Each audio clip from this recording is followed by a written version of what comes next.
Michael, it's so great to talk to you. It's super random. Obviously, we met through Reddit. Yeah. We are Yep. complete strangers, so it's nice. I was kind of thinking I might halfway walk into some sort of like dick pic scenario. So it's nice that it's this is nice. This is nice. You're not some weird dude. We got everything figured out. But Michael, really excited to talk to you about today's topic.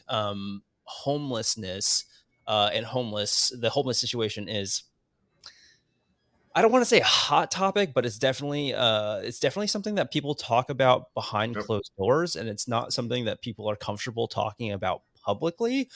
Yep. So I'm super excited to be talking to you about this topic. And with that, I will hand it over to you for an introduction on Sure. yourself and how you got into this field of study. Sure. So I started out as an elementary school teacher right out of college, and I did that for about 10 years. And I was you kind of go into automatic pilot as a teacher because you end up you've got your lessons, you've got your materials, you've got everything going on. You're working with kids. And I found that the kids I really wanted to work with that really needed the help and the assistance, I couldn't do that as a teacher. So I actually went to law school and I worked full time for Child Protective Services, first as an investigator and then as a social worker. Um, when I graduated law school, I then flipped and I became an attorney representing parents and children involved with Child Protective Services. So a lot of substance abuse, mental health issues, kind of the whole bag that goes in there. Because I was working with folks that really there were predominantly mental health issues and a lot of housing and homeless issues, that kind of naturally progressed into trying to figure out how do you provide services to a family that is disrupted, that has had a traumatic event that has occurred that the state has now had to become involved and is now working with you. So wraparound services for mental health, for supportive services, for housing and other things. I became very familiar with it. But again, that system is there. What I was finding more and more is that there weren't a lot of services, wraparound services or support for single adults, particularly what is called dual diagnosed, which is a mental health issue and addiction.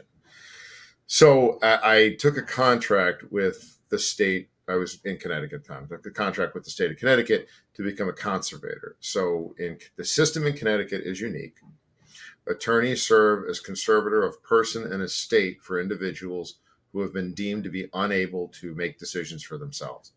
Connecticut is a fairly low bar when you look at national standards. Other states have a very high bar for conserving someone. Connecticut's fairly low.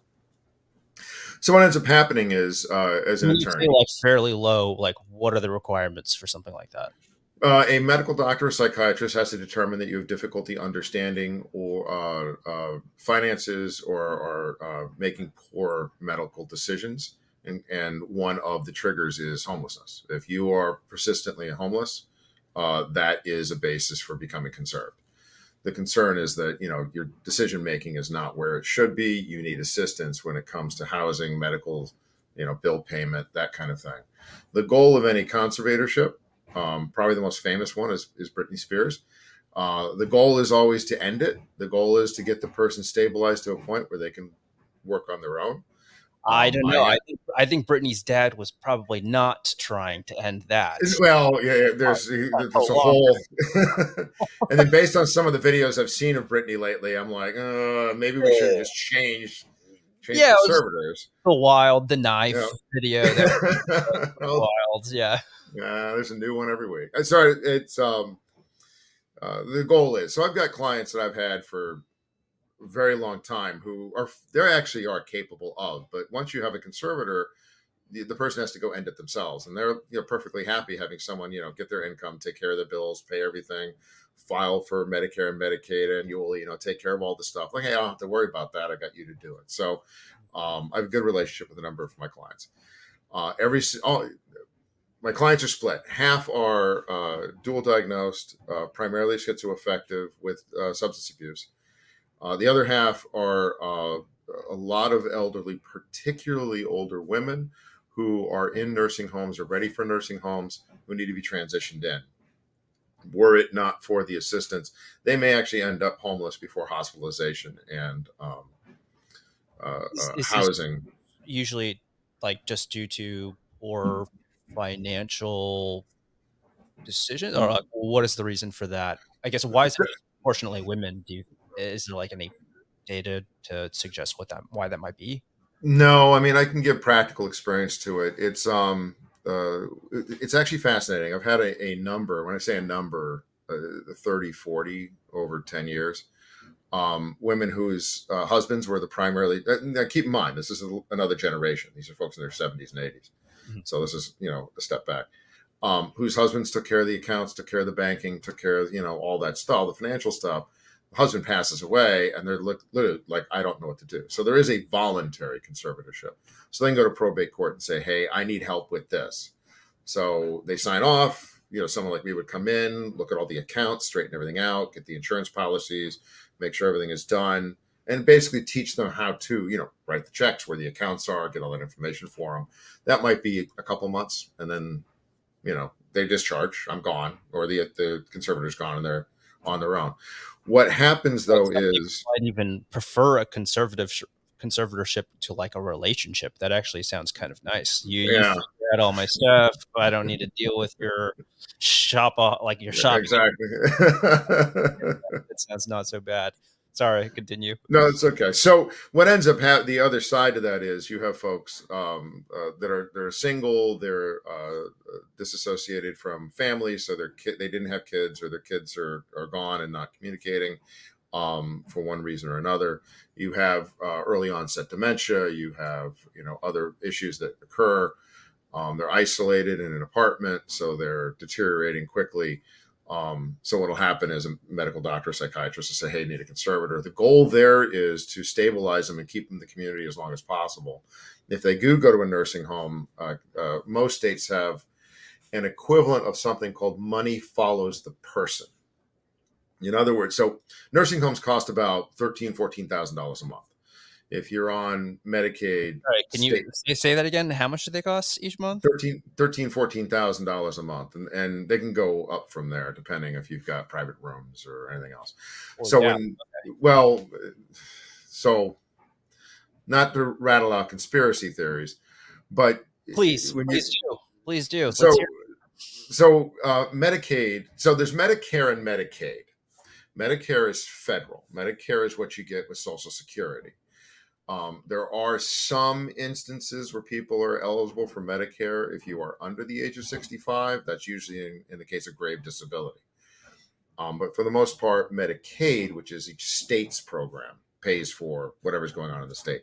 So nursing homes are paid for by the state, 13, 14 grand a month. So you're talking, if we're going to, 15,000 just for the math to make it even. So you're talking $180,000 a year. If I have a nursing home with 40 people in it, now take that 180,000 multiplied by 40, and that's what it's costing the state to keep that facility open. Now multiply by however many facilities the state has. California, New York, Florida, Texas, and that's why the Medicaid budgets are so massive. I'm not saying this is what happened. I want to make this very clear. But I had questions when COVID hit, and all of a sudden in New York, they were taking younger folks with COVID and putting them in nursing homes. My reaction was, well, I guess that's one way to reduce your Medicaid budget, is by giving everyone in the nursing home COVID and then kind of seeing what happens. So, and again, not to be cynical and not to be, improper, but that I really had that reaction, because if you understand the cost of a nursing home and what New York spends every year on Medicaid budgets just for that, so you're expected to spend all your money. So what ends up happening is you get these folks that have they have savings, their own investments, their own retirement plans, their own everything. They have to spend all of that before the state will pay for that nursing home. So the goal is to keep them in the community as long as possible because it's less expensive. I mentioned money follows the person. Every state has some form of that, where since it costs $15,000 to be in the nursing home, to have someone in their own apartment with a 24/7 aide is half that. It's about $8,000 a month. So the state wants everyone at home in an apartment with a full-time aide. because it's half the cost of a nursing home. Yep. So the money for the nursing home follows the person back to their apartment. So to coordinate the aides, to coordinate what's going on, take care of the accounts, everything else, that's what a conservator would do. And the goal is always to try to get folks into the community and keep them home in their own homes as long as possible before going to a nursing home. So that's half of the work I do. And again, it kind of all ties together in that were it not for the nursing home system, were it not for Medicaid money follows the person supporting people in apartments, a lot of these folks would end up homeless. And we see this actually, believe it or not, in Japan. Japan actually has a homeless problem, particularly among elderly who have lost homes, who are unhoused, who may not have a pension and can afford an apartment. And it's not a Japan is a wonderful country, and tons of very positive things about it, but some of the negatives, and that's one of them. So you do see what happens when you don't have that kind of safety net for your elderly. But now we're talking about the homeless population that you see uh, I mean, in this is major just going to cities get and areas. even worse. I mean, and we have Yeah. the baby boomer generation who are just getting into Oh, that. yeah. That's a wave that's coming through, and the real issue with the baby boomer generation is there's not enough people in healthcare to take care of them at the level that they need. So we're going to see a dynamic change in nursing homes, in-home care, just because we physically don't have enough bodies in order to be caring for the baby boomers as they age. So that's a whole other issue. I mean, I imagine So, like the yeah. schooling system where you'll have one, when you, instead of having one teacher to 30 kids or 30 students, you'll have one nurse to I was part. 11. There's a California company that I served as a consultant briefly on. I don't even want to go down the road with it, but conceptually, what they're doing is they're installing in homes for elderly screens, and what they're doing is checking in, like it's like an iPad, and they'll do like a 1, 2, or 3 a day check in. Mm. So you have to actually interact with the pad. You've got to answer some questions, touch some buttons, everything else. And if you don't do a check-in, they send someone out to the house. So it's a little more involved than that. But essentially, that's probably where we're going to end up with some kind of automatic system, some kind of, it's almost like, home security monitoring. We'll have cameras in the house, and Yeah, you'll have like someone watching like 20 people and seeing what's going on. Because, essentially a baby monitor or yeah, something like that yeah. eventually, right? So yeah, but again, as that same system that's kind of set up for folks that are fairly cognizant, their mental awareness is good, they've got finances, it's there. That's that same system that's trying to work with the homeless population or unhoused folks. Um, and in the one hand, where it's fairly successful with elderly in nursing homes and in home care and support, it's miserably failing with the dual diagnosed, but primarily, and that's their primarily person that's homeless is dual diagnosed, and you can talk a bit more about why and where that is. And the difference between those two populations, quite frankly, is compliance. Your elderly are more likely to comply with the services. They will talk to and work with their supportive services. They want to be in their home. They will engage with Meals on Wheels for food or food service, whatever it might be.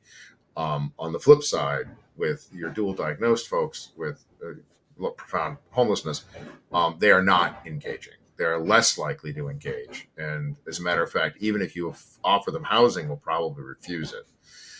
Why is that? So it varies and it depends, but you have to understand at the very core of someone who is long term unhoused is massive trauma. The question I get every once in a while is, oh, so someone, you're homeless because you're schizoaffective. So are all schizoaffectives going to be homeless? And the answer is absolutely, absolutely not. There are, you would actually be shocked to find out who, even in the public renown, are schizoaffective. Attorneys, Wait, doctors. what is schizoaffective? Oh, so schizophrenia, bipolar disorder. You're probably familiar with those. So schizophrenia involves an issue within the brain where you have auditory and visual hallucinations. So if you've heard stories about, someone heard voices or they were talking to them, Sure. those are auditory hallucinations. So schizophrenia is prone to that, and actual visual hallucinations. They see things. Um, So there are a bunch of other things. schizoaffective, is that does that mean the same thing It or means the same thing. It's the general category that schizophrenia then falls into, because you can have schizophrenia, you can have a number of things that go in concert with it. got it. So Sorry. kind of the general umbrella is schizoaffective. Okay, got it. So that's where we're at. And again, there's a large number of people who are highly successful, that are great careers, that are doing incredibly well, that deal with the illness, take their medications, everything else. So just because someone has schizophrenia, just because someone is schizoaffective, does not mean they cannot be not just productive, but highly productive, contributing citizens, the whole nine yards. So you're saying that there are potentially whoever's listening to this, you may have colleagues that are functioning schizoaffective colleagues. Is that I don't necessarily, I would say function. when you It's say not that they're functioning? Because I think of like functioning addicts. Like I'm a heroin addict, but right. I go to work because I need money to fund this addiction. Yes. That And, is a and, it, and to me is a functioning person. So when you say functioning right. schizoaffective person, what do you mean by that? So with regard to schizophrenia, and addiction is kind of interesting too, because addiction is also an illness. Um, so you have someone that can be an addict and they don't know it. No one would know it because they haven't had that first drink, or they haven't tried a substance. So they may have addictive aspects to their personality, but they themselves don't know. And there is a genetic component to that. There's a genetic component to schizophrenia as well. Of like just Um, being prone to addiction. You mean right. like okay, got it. Exactly. Yeah. So the same thing with schizophrenia is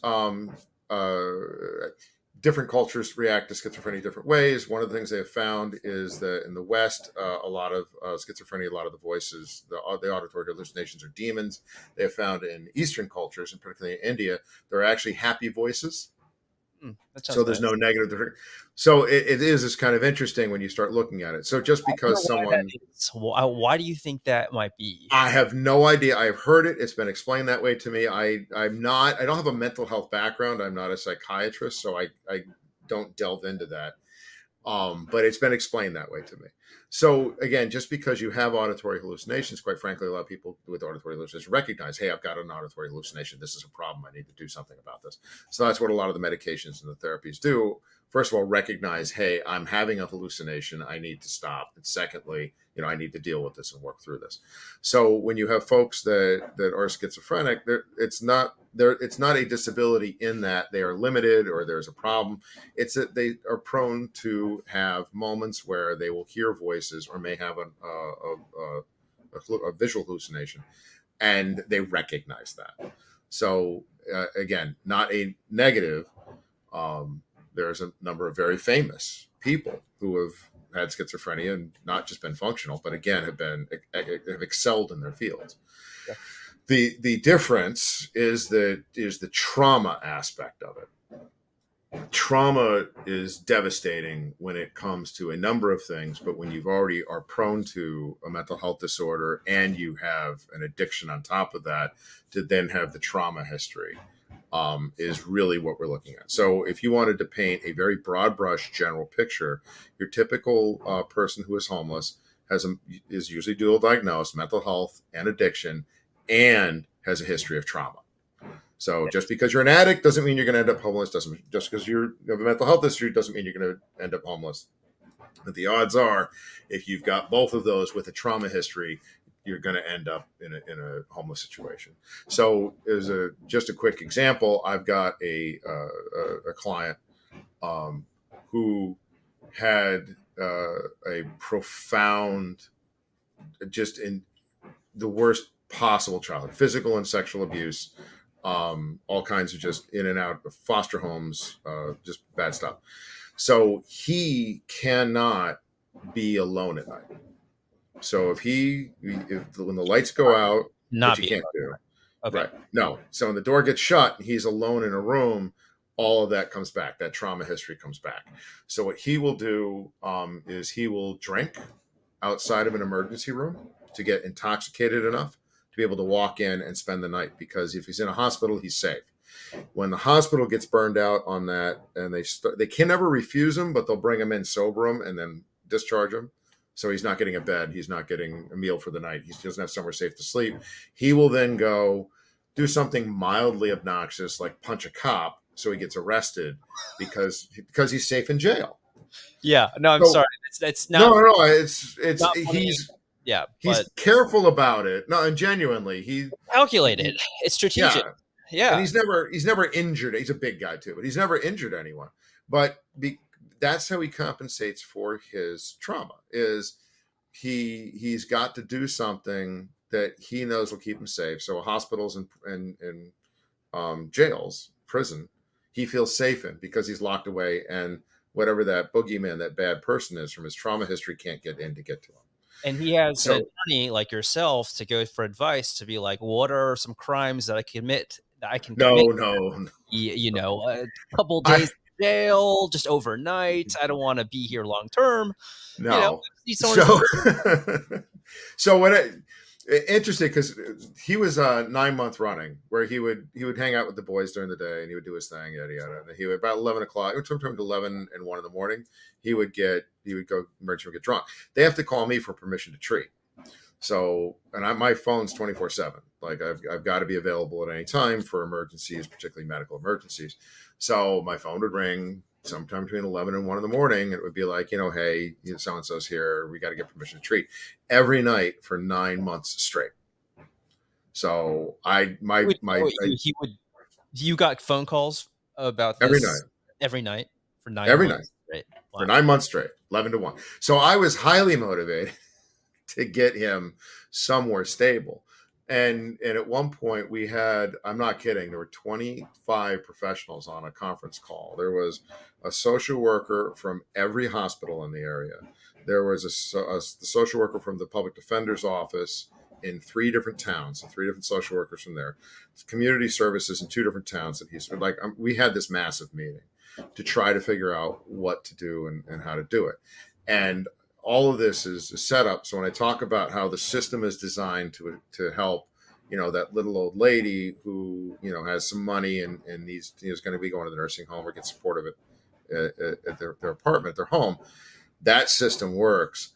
This system is so broken that despite 25 people being on a group call, all talking about, everyone identified what the issue was, everyone knew exactly what was going on, and every single one was frozen, had no ability to do anything to help him. I cannot tell you how many times I have had a psychiatrist, full-on psychiatrist, call me from a hospital asking me what can we do, and I'm a lawyer. I went to law school.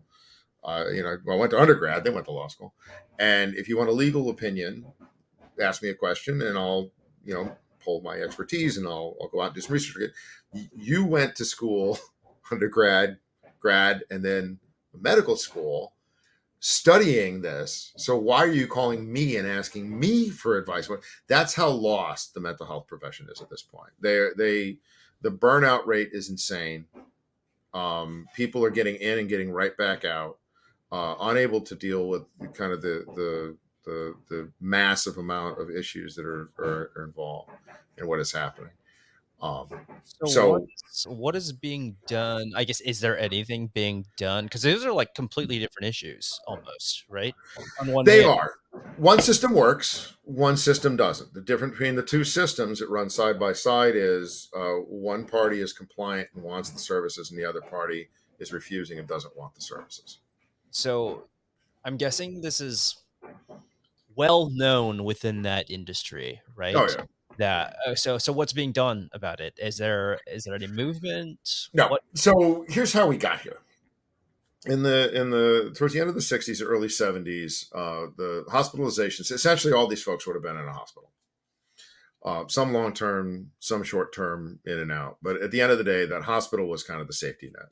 If you're having issues or problems with someone that was just unable to function within community or society, off to the hospital they went. So okay, so they would just, yeah. That, I mean, that sucks. You're all lumped in together, right? If you're just a older lady who's had her husband pass away, and you're just Well, I'm no, sure. she. Well, interesting you would say that because there probably was a time when she would have been hospitalized. For the most part, nope, she would have been fine. She would have gone off to the nursing home, taken care of. It's your dual diagnosed,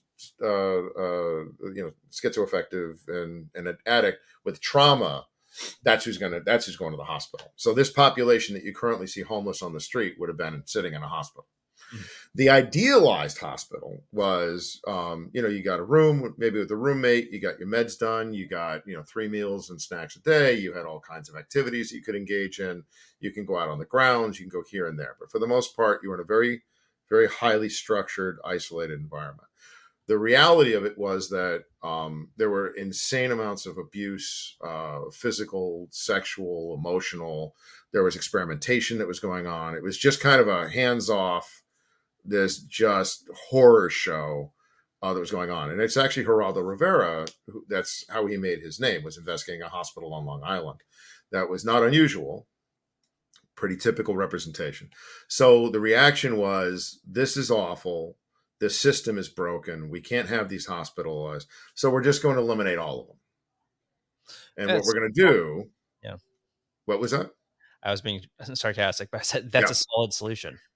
Well, they did. And what they said is, what we're going to do is we're going to offer community services. So rather than having a hospital that serves, half of a state, we're going to have, each community is going to have services. So they'll have social workers, they'll have housing, they'll Mhm. have, essentially we're going to offer what's offered in the hospital out in the community. It's going to be part of the community, be members of the community. They didn't set the community stuff up. It was hypothetical. So they shut the hospitals down and emptied them into the streets and said, here, we one day will have these services for you. And we're now in 2024, 54 years later, and we still don't have those services. So, yeah. So they blew up the hospital system and they never engaged the community support system. So you had an entire community system that was in overrun.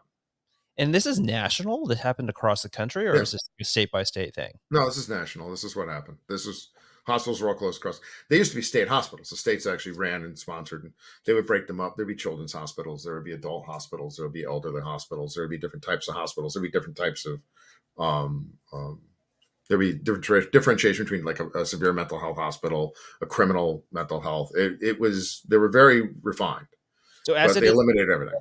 as it is today, are all the states kind of doing a similar? Do they all have the similar strategy, or No, are they all 50, doing? 50 different approaches, 50 different ways.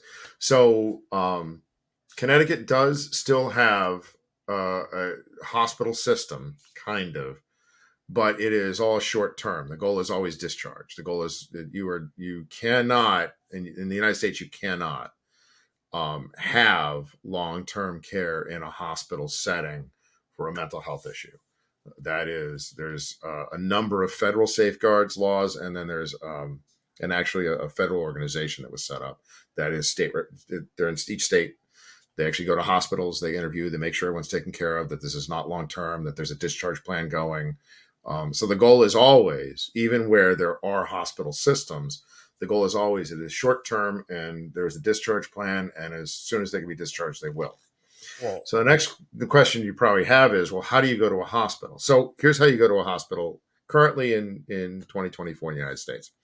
You have to be an active threat to yourself or to another human being based on your mental health issue.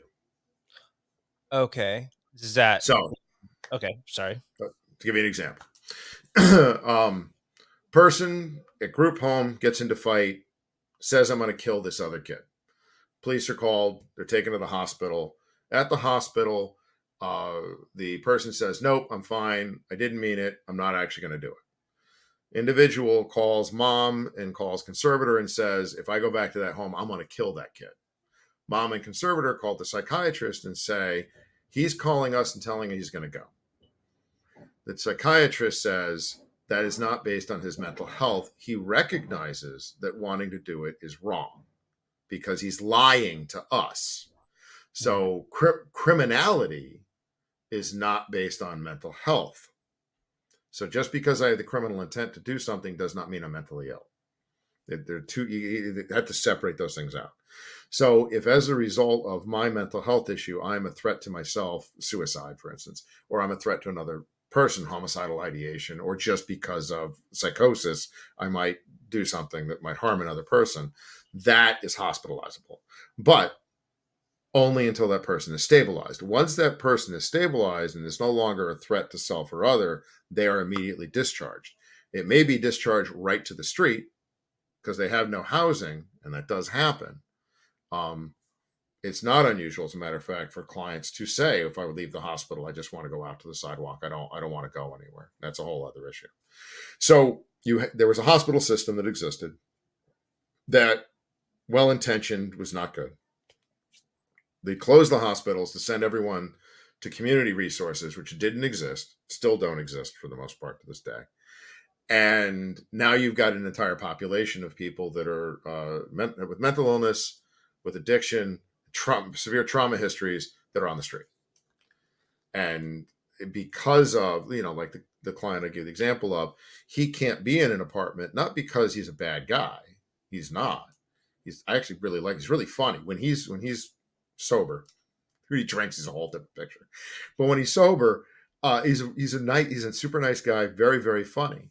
But because of his trauma history, the minute those lights go out and that door shut, he's done. He cannot be in that room. And he's now going to act out and do crazy stuff in order to either get hospitalized or get to jail in order to protect himself. That's what he's trying to do.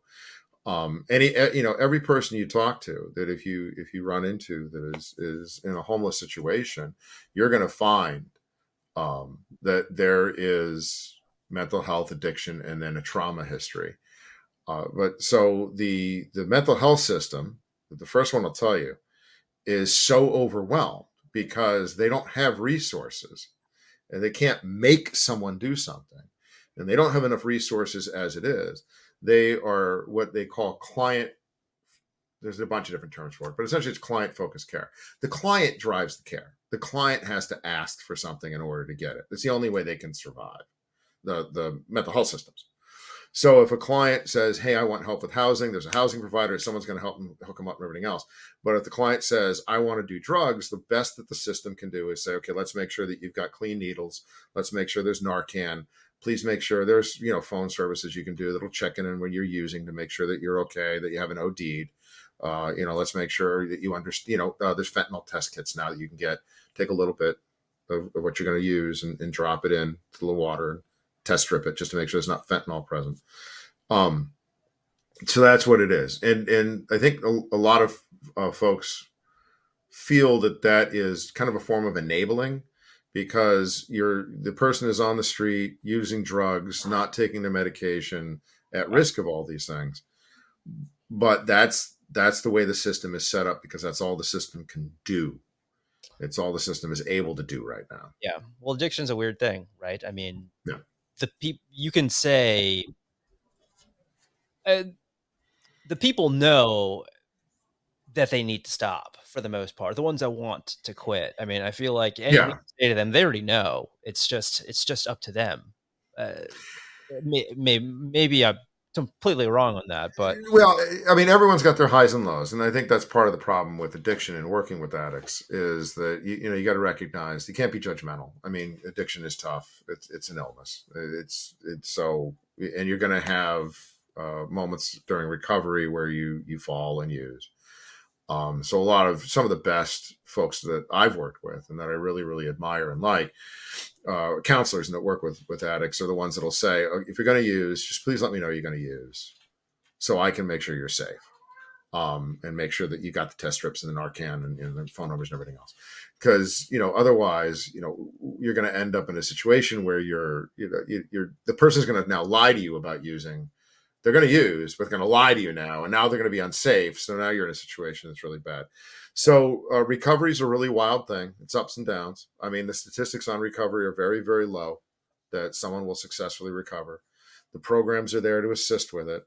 But the reality is that, an addict is an addict. It's an illness. And on top of that, drugs are fun. They make you feel good. yeah, there's a reason why people get addicted to it. There's a reason why alcohol is a multi-billion-dollar industry, and we drink around the world. There's a reason why marijuana is now decriminalized and people smoke. It's There are countries where they'll execute you for drugs, and yet people still. yes. So, Oh yeah, yeah. I mean, Yes. they're Yeah. they can be quite a treat.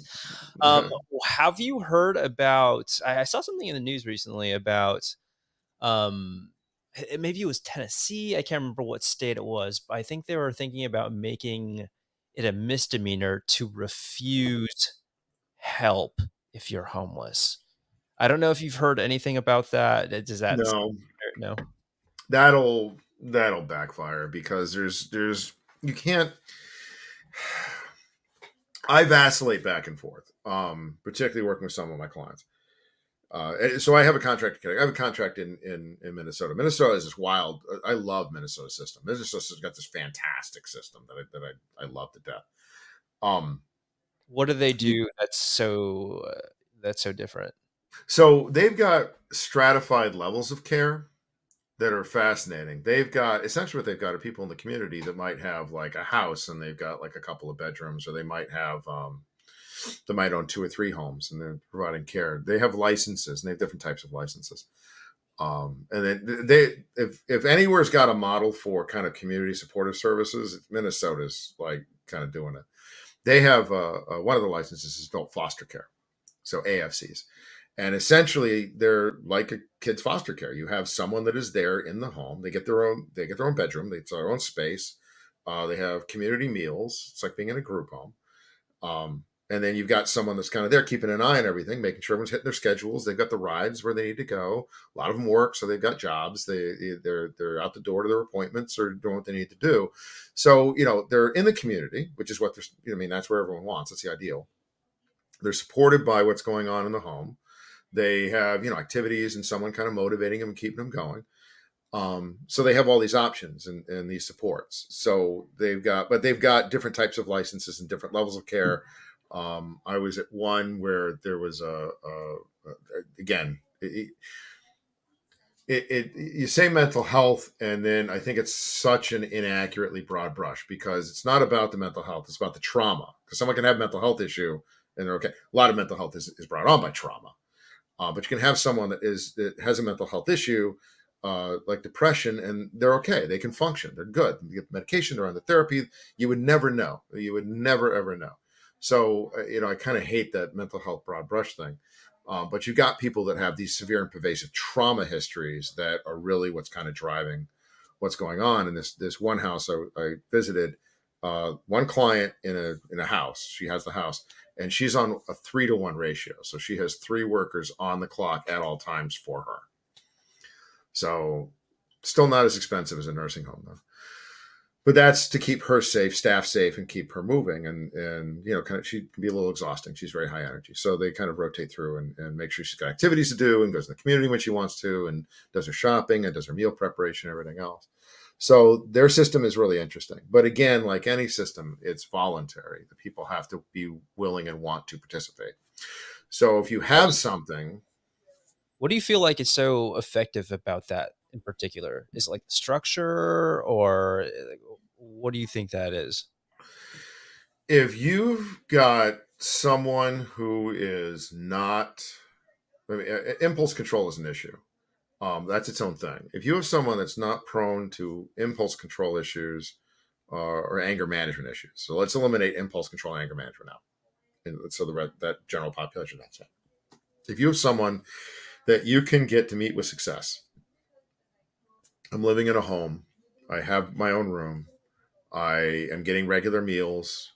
People are being friendly to me. I'm being supportive. I'm going in the community, getting a job.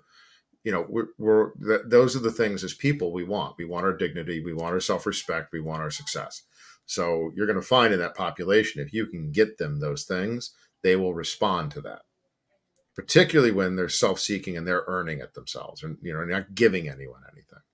That's why something like you phrased from Tennessee, you will take shelter if you're given it, is that's not dignity, self-respect, or the person earning it. That's someone being forced to sit in a bed in a shelter, and we'll talk about that in a second.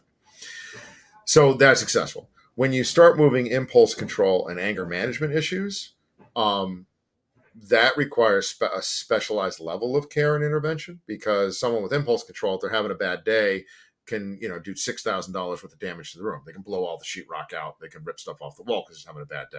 They have anger management and impulse control issues. So that's kind of its own area, and that's its own issues. So in general, in a general population without those things, you can find that people, if they're they're doing the treatment they're supposed to be doing, they're dealing with their trauma, they are meeting with success, they're being supported. That's the whole point to community supports and community care, and it can be incredibly successful. And it can fail, and then we deal with the failure, and it's like, okay, we failed. Let's figure out what happened, and then we can rebolster support and get someone going. The goal is to try to head it off before you get to a crisis moment. And again, if your staff is good, your staff is trained, your staff is aware of what's going on. But that in itself is an issue, because the burnout in the mental health industry is getting worse and worse. And whatever the average is, length of time for someone coming out of college and doing social work is getting shorter and shorter and shorter. You're not seeing anyone with 3 years experience anymore. You're not, 3 or 4 years.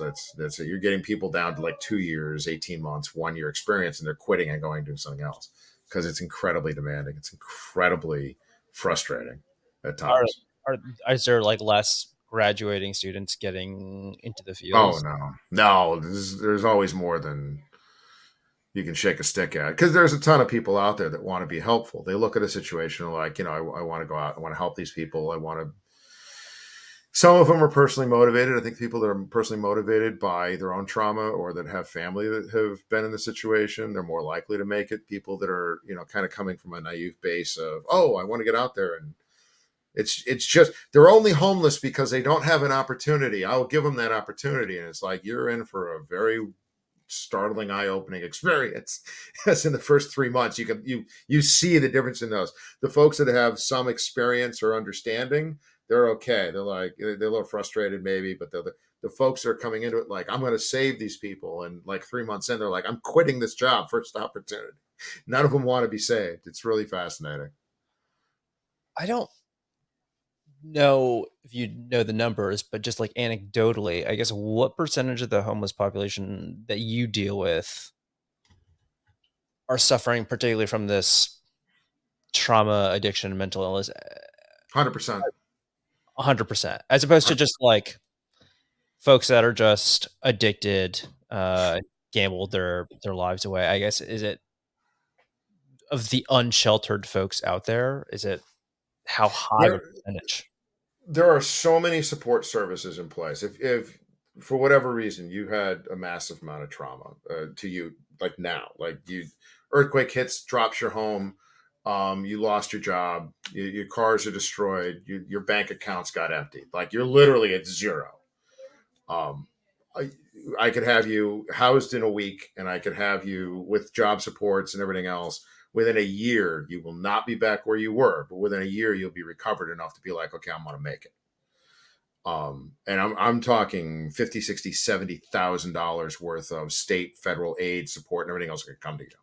You would be amazed at what is out there that will help you.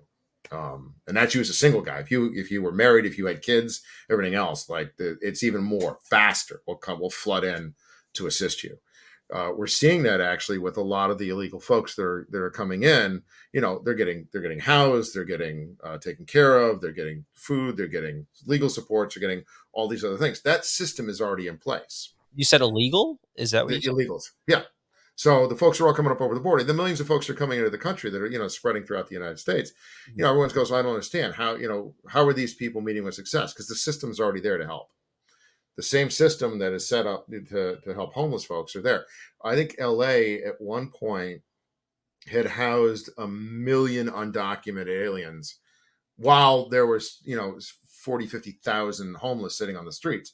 And everyone was like, how can LA house 1 million undocumented and have 50,000 homeless on the street? Well, the difference is, the undocumented are highly motivated. They're here for a reason. They're looking for the help and they're looking to be successful. So those systems that are in place are going to take them and rocket them right forward because that's what they're there for. The unhoused, the homeless, they're sitting on the street are there not because they're unmotivated. A lot of them are actually some of the smartest people you'll ever meet. But they have a very stacked deck that starts with mental health and addiction and then involves trauma. So I can't tell you how many clients I've had that do not want to be housed. They would rather be on the street. They would rather be in a tent. They don't want to deal with landlords and housing and rules, particularly when you want to use. A lot of addicts that want to use drugs would rather be outside and be able to use because they can't necessarily smoke or use drugs in the apartment, or if they get caught, they'll get evicted. They've been through this a couple times. They don't want to deal with the hassle. Is that it's like, okay, on one hand, you have homeless folks that are like, if you're working, you should not be homeless, right? I think everyone Yeah, agree with that, right? The 100%. minimum wage should be high enough that you can at least afford a place to live at the very Yes, least. absolutely. Everyone feels bad for those people, right? The ones that are like on the cusp of being homeless, they just became homeless, they're clawing their way out. Everyone Yeah. really supports those folks. Obviously, the mentally ill, I think everyone understands that, I would hope. Mm-hmm. Um, but then you have this small subset of homeless people, which, as you pointed out, don't want help. And it would make sense that it's all because of drugs, right? Like if they can't do the drugs in the house, then yeah, I'm more interested in doing the drugs than just having a place to sleep because honestly, I sleep here, but I wake up in the morning and all I want to do is drugs. So like No, I'd rather just do the no. drugs. Um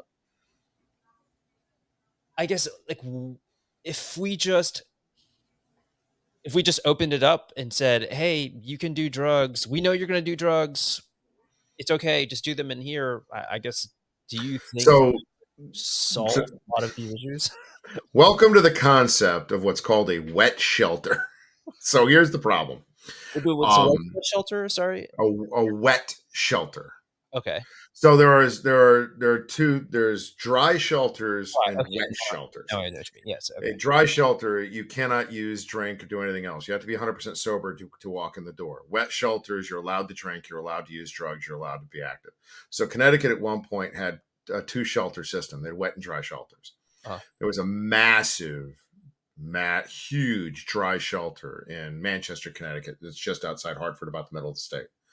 And this place they had 80 or 90 beds. They had a food pantry. They had medical assistants, they had a clinic, they had everything. And the state got the bright idea that, well, this isn't fair because you have addicts who are actively using but can't access this shelter because it's dry. So we're going to require by law that all shelters in the state of Connecticut be wet. hmm. So the very first thing is every dry shelter closed because the problem is, and alcohol is probably the worst substance that you can consume as an addict because what alcohol does to you and what alcohol does to me and what alcohol does to anyone listening to this is random. Like if you smoke pot and get high, we're all going to have that same reaction. We're going to get mellow. We're going to calm down. If you do cocaine, it's a predictable reaction. We know what's going to happen when you do coke. We know what's going to happen when you shoot heroin. We know what's going to, we know what's going to happen when you do meth. Like we know. Meth Alcohol, is a little unpredictable. No, you a lot of energy, a lot of energy. I've Way been too around a lot of people, so I don't know, but it seems like their behavior would be pretty erratic. But yeah, Yeah, I well, it's predictably erratic. You know they're going to be high energy and erratic. So, like, you know what meth's going to do to someone. We know what it's going to do. We know what PCP is going to do to someone. Alcohol is a random substance, so you don't know because it's removing inhibition. So you just don't know from person to person what's going to happen. So what ends up happening when you have a wet shelter where you have alcohol consumed, you get a lot of violence, a lot of violence.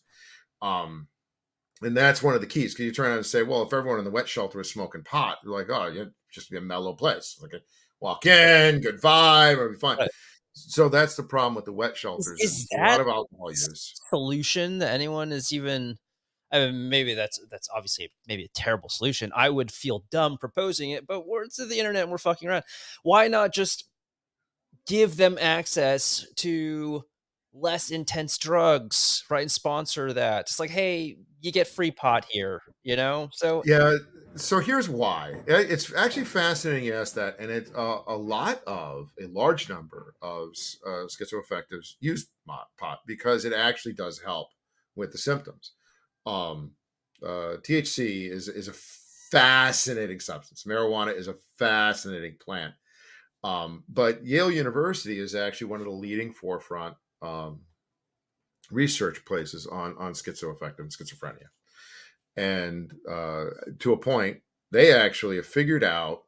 I have not checked in with the research. I saw this. I saw the article, and because I was in Connecticut, I knew some people involved, where they theoretically, if they can get someone young enough who was prone to develop schizophrenia, 16, 17, 18, teenage. Schizophrenia normally develops in your 20s, 30s.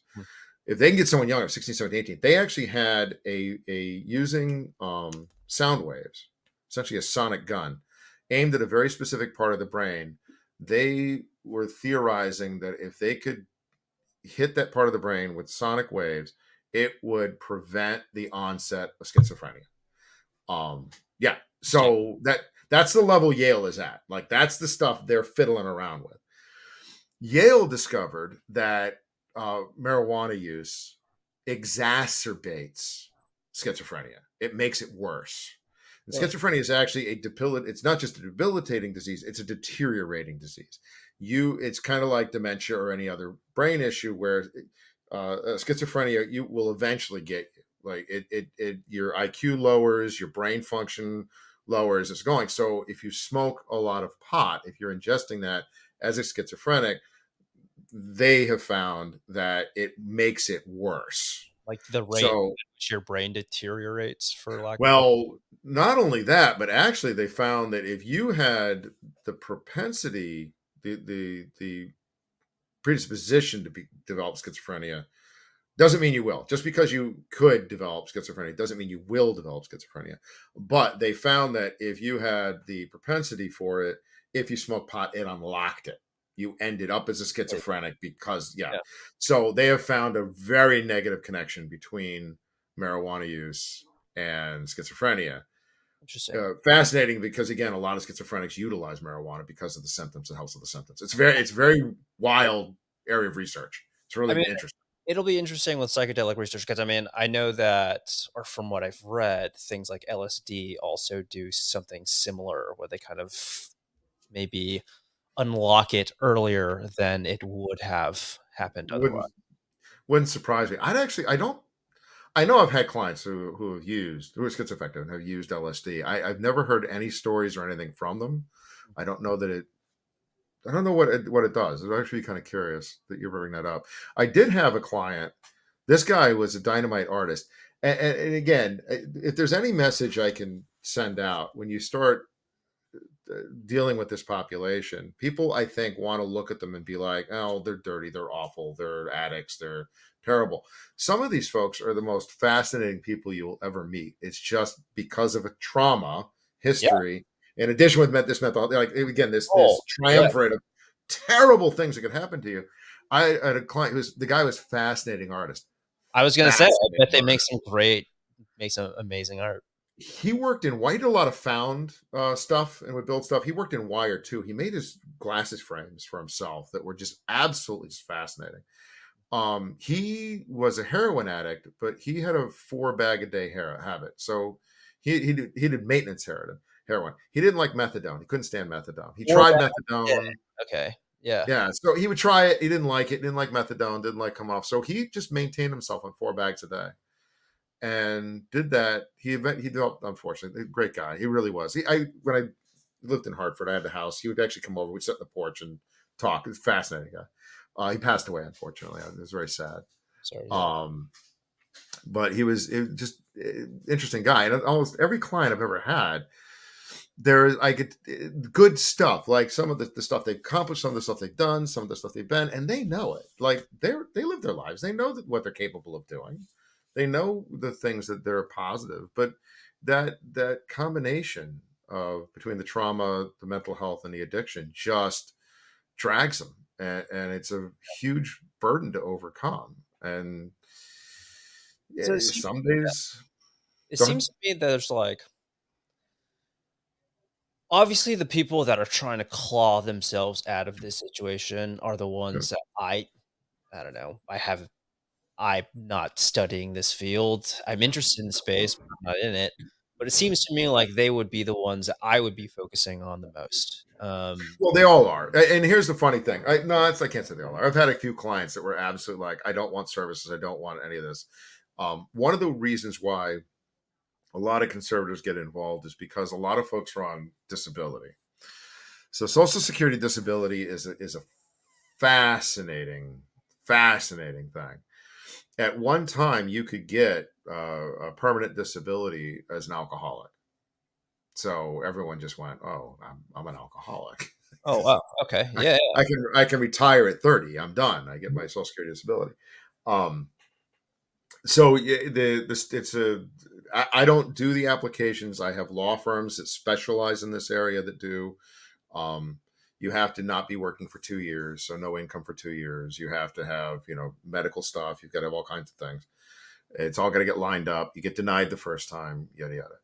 So when you do, you access a few more services, and a lot of these folks do get Social Security disability. Some earned, some have 40 quarters. They worked enough that they've earned it. Some is unearned. Two different pots from Social Security, which one comes out. The unfortunate thing with the unearned is one, the right now it's 900, 938, 942, something like that. That's it a month.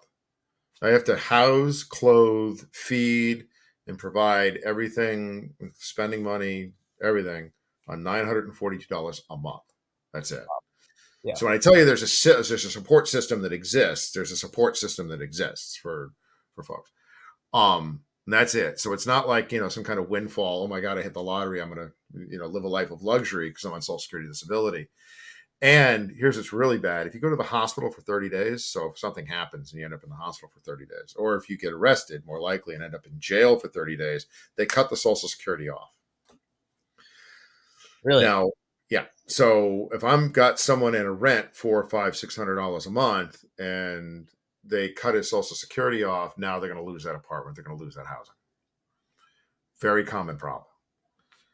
I've gone to battle with Social Security, pointing out that just because someone gets arrested does not mean they're guilty of the crime. And their attitude is they're in jail. They're in jail for longer than 30 days. Someone else is providing their means, their support, their food, and their housing. Therefore, they don't need this money. So, yeah. Then they're out just like that.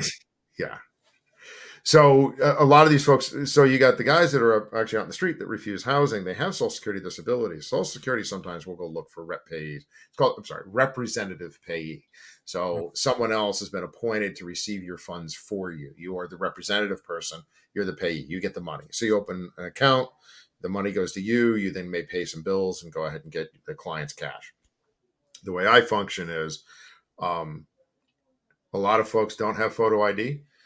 They lose wallets, they lose things, they don't have mail, it's expired, they never got it, whatever it might be. So giving them a check is no good because they don't have a photo ID to cash the check. So Yep. my clients, I give an ATM card to, and the ATM, I use a credit union because all the credit union ATMs are no fee. Okay. So if you do like Bank of America, only the Bank of America ATMs are free. Then any other one they go to. Sure. Sure. So that way, and what I do is every Monday, some folks have different plans, but essentially every Monday they get money on their card. So we figure out what their spending is a month, and then every Monday they get 25% of that, and they proceed through. And they're no more than 7 days from cash if they need something. But the other thing is they need money for a coat, boots, whatever. They'll call me up. Are any of them just honest? Then they're Oh, just yeah, like, like, hey, yeah. $200 of this are for boots. No.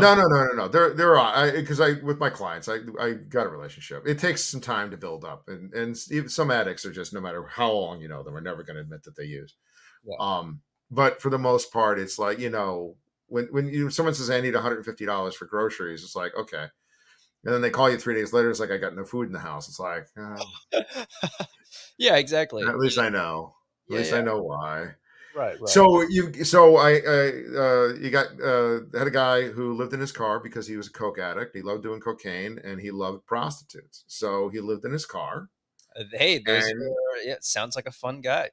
he was getting his money, and he was so ends up, things intervene, and you end up in a situation where it's like you can't get your money anymore because this you're spending on coke and prostitutes. You're not spending it on housing and food and the other things it's supposed to Right. be for. Exactly. He's just drinking coffee and smoking Yeah. cigarettes. Yeah.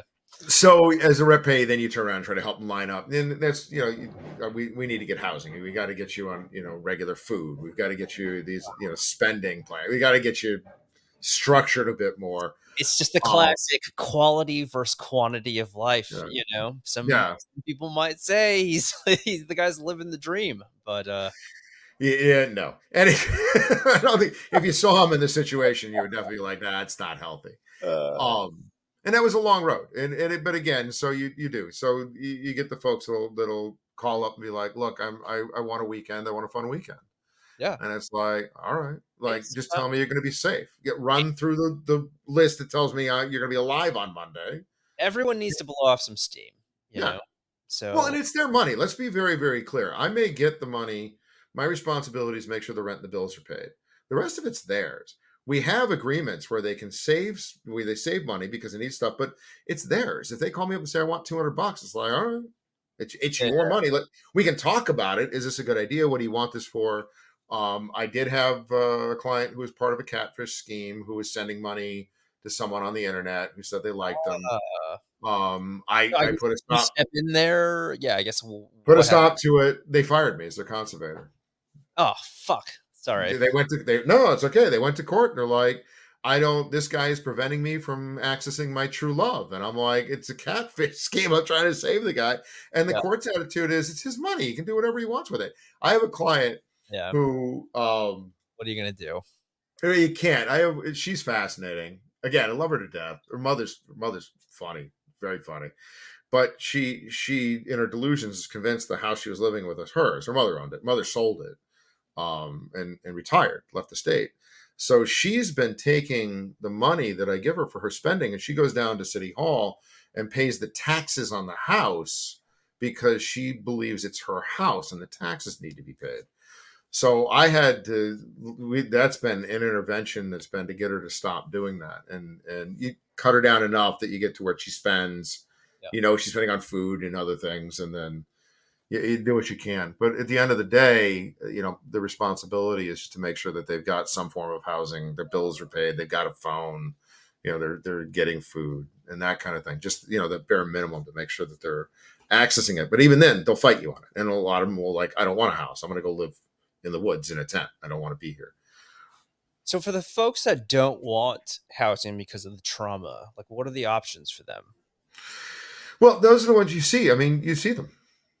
They're intense on the street. That's where they're at. They have their community supports. They have the folks that they all get to know. They all do drugs together. They band together. We all want our community. We all want our family, right? Yeah. That's why you see homeless encampments. You don't see like tents scattered, 50 meters Sure. apart. I don't want you to be, they congregate together because they want to be part of something. They're social. And that's the positive and the negative. The negative is it makes it easy to take advantage and rob and commit crimes on them. And That's the thing is that you say, or these people say, it's like they suffer from all this trauma. That's why they don't want to be in these shelters because there'll be other people. But being on the street sounds so much worse. I, Maybe you know, no. I think it depends. I think a lot of them have managed to find a kind of a group. So well, I guess you think of it as a gang, I suppose. They're all looking out for each other. So they're grouped together. They all know each other. They all kind of know who's who. There is nothing like an addict to recognize another addict. The best addiction counselors I've ever known or met were all addicts, Yeah. 100%. So they recognize the signs. They know what's going on. They've lived that life. They've been there. They can communicate about it. So when you're on a street and you're a schizoaffective addict, and you run into other schizoaffective addicts, good Lord, what else, who has got more in common than you? Yeah. So they do learn to recognize, who's off their meds, who's dangerous, who's not. That's another thing I want to make sure, I want to be very, very clear. So I've been doing this for, I always say 10 years. It's been longer. Oh God. Oh Lord. I've been doing this 20 years? Time flies. Yeah. Wow. Okay. It's 20 years. I have been attacked in 20 years twice. And I've had Pretty literally, good. at one point I had 180 conserve clients. So, and I rotate through them. So even going back into child Fine. protection, everything else, I've been attacked twice. The first time was by a female client with child protection services who had homicidal ideation for her father. She wanted to kill her father, and she started getting worked up and worked up and worked up about how much she wanted to kill him and what was going on. And I was backing out of the room, Yeah, and I no put a shit. couch. She charged at me. I got out the door and slammed the door and held the door so she couldn't come through it. And as soon as she stopped beating on the door, I ran. I ran down the stairs. I ran for the car. Like, it's one of that kind of horror movie scrambles where like the keys are shaking and you're trying to get it. And Pummeling. Yeah, yeah, yeah. yeah, that was Oh, a bad moment. She apologized for it, by the way. She knew and cognizant to apologize. The second one was a client who I still have as a client, like 10 years later, probably longer. The first time I met him, I'd come out of court, and I went in. He was hospitalized because he was a threat to other. And I went in to meet him, and I didn't even really think it never occurred to me before. And again, I've been doing this for years and years at this point.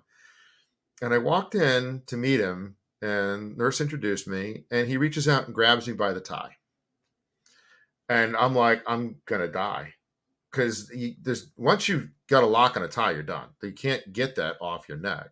yeah. You gotta cut it or something. So the nurse, the nurse, like his eyes were like this big. He's like, I'm about to watch someone get killed right in front of me. And I reached out and I grabbed him by the shoulder. I'm like, you okay? Everything else. So I'm talking to calm voice. He's talking to himself. He was fluidly psychotic. And he kind of let go of the tie. And that's the last time I ever wore a tie. I've never worn a tie since then. That's it. Those are the two. And I'm not kidding when I tell you that at my own home, when I was a conservator, I would have clients come over. And there were clients I would sit and talk to. So there is a perception that someone with schizophrenia is violent. And that's 99% no. There is absolutely 1% of schizophrenics that can be violent, but it is not necessarily the schizophrenia. It is the other things, the impulse control, anger management, the trauma history that comes into there. So I would always caution anyone if you are dealing with someone who you don't know. I actually have a cousin who was in, I keep wanting to say Chicago. I think it was actually Cincinnati. He was at a conference and he went into like a 7-Eleven, a little bodega or something. And there was a guy out front, and the guy asked for money, and he's like, I'm not going to buy you money, but I'll buy you dinner. Like, what do you want? He's like, can I get a hot dog? So he's like, okay. So he goes in, and he gets a hot dog and a coffee for the guy, and comes outside and goes to hand it, and another guy is there with him, punched him in the face in the jaw so hard it broke his jaw. And he just remembers the other guy being like, what the fuck are you doing? This guy was nice. He was getting me dinner. Like, why are you doing this? So you just never quite know. Yeah. But so you always with caution, but the idea that just because someone Sorry, he punched the guy that was getting him a hot dog.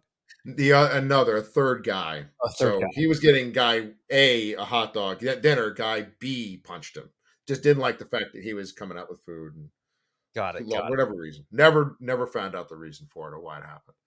But so always with caution, but Oh the no, my general hot dog. perception. Yeah, my hot dog's on the ground No, now. you got him a hot dog, you getting me a hot dog. I have no idea why the guy swung. Feeding this guy. What are you doing? It's my Yeah. boyfriend. Why why are you getting him food? I have no idea what. Right. Right. But just again, that general perception that homeless, someone's vagrant, someone that's schizophrenic or addicted is violent is wrong. It's just wrong. In general, there are specific moments, but again, it's like any large population of people. You're going to have outliers who may be violent or criminal. You're going to have a mass in the middle that is not necessarily threatening or anything to be worried with. So what do we? I was getting back to this question. Like, what do we do with the folks that don't want any help? So there we end up in an interesting situation. And this is something that I struggle with because, again, it's client based services. So the client has to ask. And I think that the example you brought up from Tennessee, I think that there are states that are finally kind of getting to the point where it's like, we're not going to ask you anymore. We're just going to tell you. We can't have you camping outside. We can't have open air drug markets. We can't have, these things going on because they're balancing the needs of the community versus the needs of the individual. And I more and more, there is a turn towards the community-based stuff never materialized. It's now been 50 years. It's never come about, and it's not going to. The cost of trying to create community systems in states and cities is going to be overwhelming. So I see us trending actually back towards some form of hospitalization construction.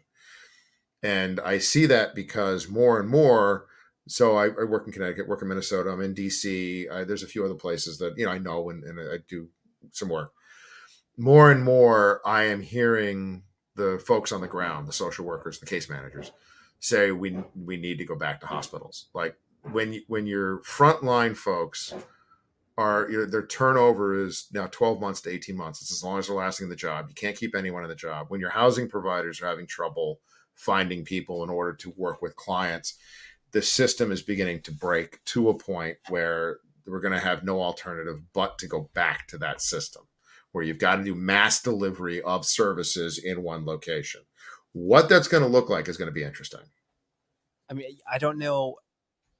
I don't know even know what the figures are. I was trying to find some like more recent figures as to what the homeless population here is in LA, California. I Yeah. saw here 180,000 in California, roughly. Yeah, it's and that's estimated. They can't. What they'll do is they'll go out and count what they can count, and then they'll extrapolate from that. There's a fascinating. I've got to find out more about it, and I'm going to say the city, and I'm going to be dead wrong, and someone's going to be commenting, "You idiot! It's over here." I Naturally. want to say I think it's San Antonio, but again, I could be wrong. Probably wrong.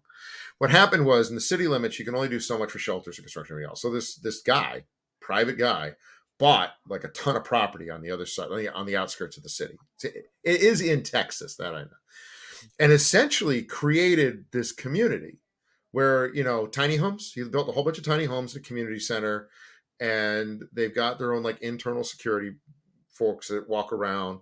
But essentially, everyone gets at least a tiny home, and they've got bigger buildings, and you can do communal and roommating and stuff. And essentially, he just created a community for homeless. But instead of tents, you get actual physical structures. There's a ton of problems with substance abuse, of course. There's problems with crime because crime goes to substance abuse.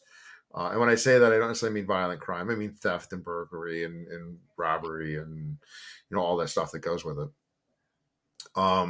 So they're finding, but it's kind of interesting because in a way he's kind of modeling what it could be if you just kind of created a community. Now you do get the folks that come along. One of the reasons it even came to my attention is because people were pissed off because they're isolating the homeless. They're just taking them out of the city and they're putting them over here. So that was their kind of take on it. And I'm sitting there looking at it going, no, it's a community, like a structured community that they can participate in.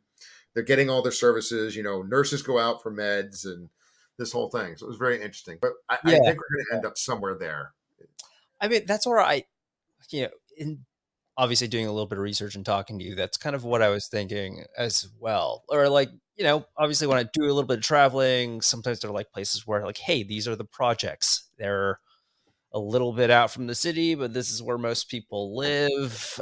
I don't know. And then you have some people on the left that say, people have the right to be homeless, right? And I Yep. understand that. And Yeah. Yeah. really like, I guess, do they have the right to be homeless anywhere? I guess So that's it's kind of here's my struggle.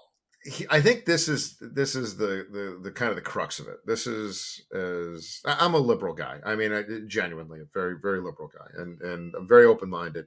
I'm not progressive, and there's a very big difference, and that's a whole different conversation. But I'm a very liberal person, so I understand the look. This is I shared. I'm from LA. I was born in Englewood, lived in Torrance and Long Beach.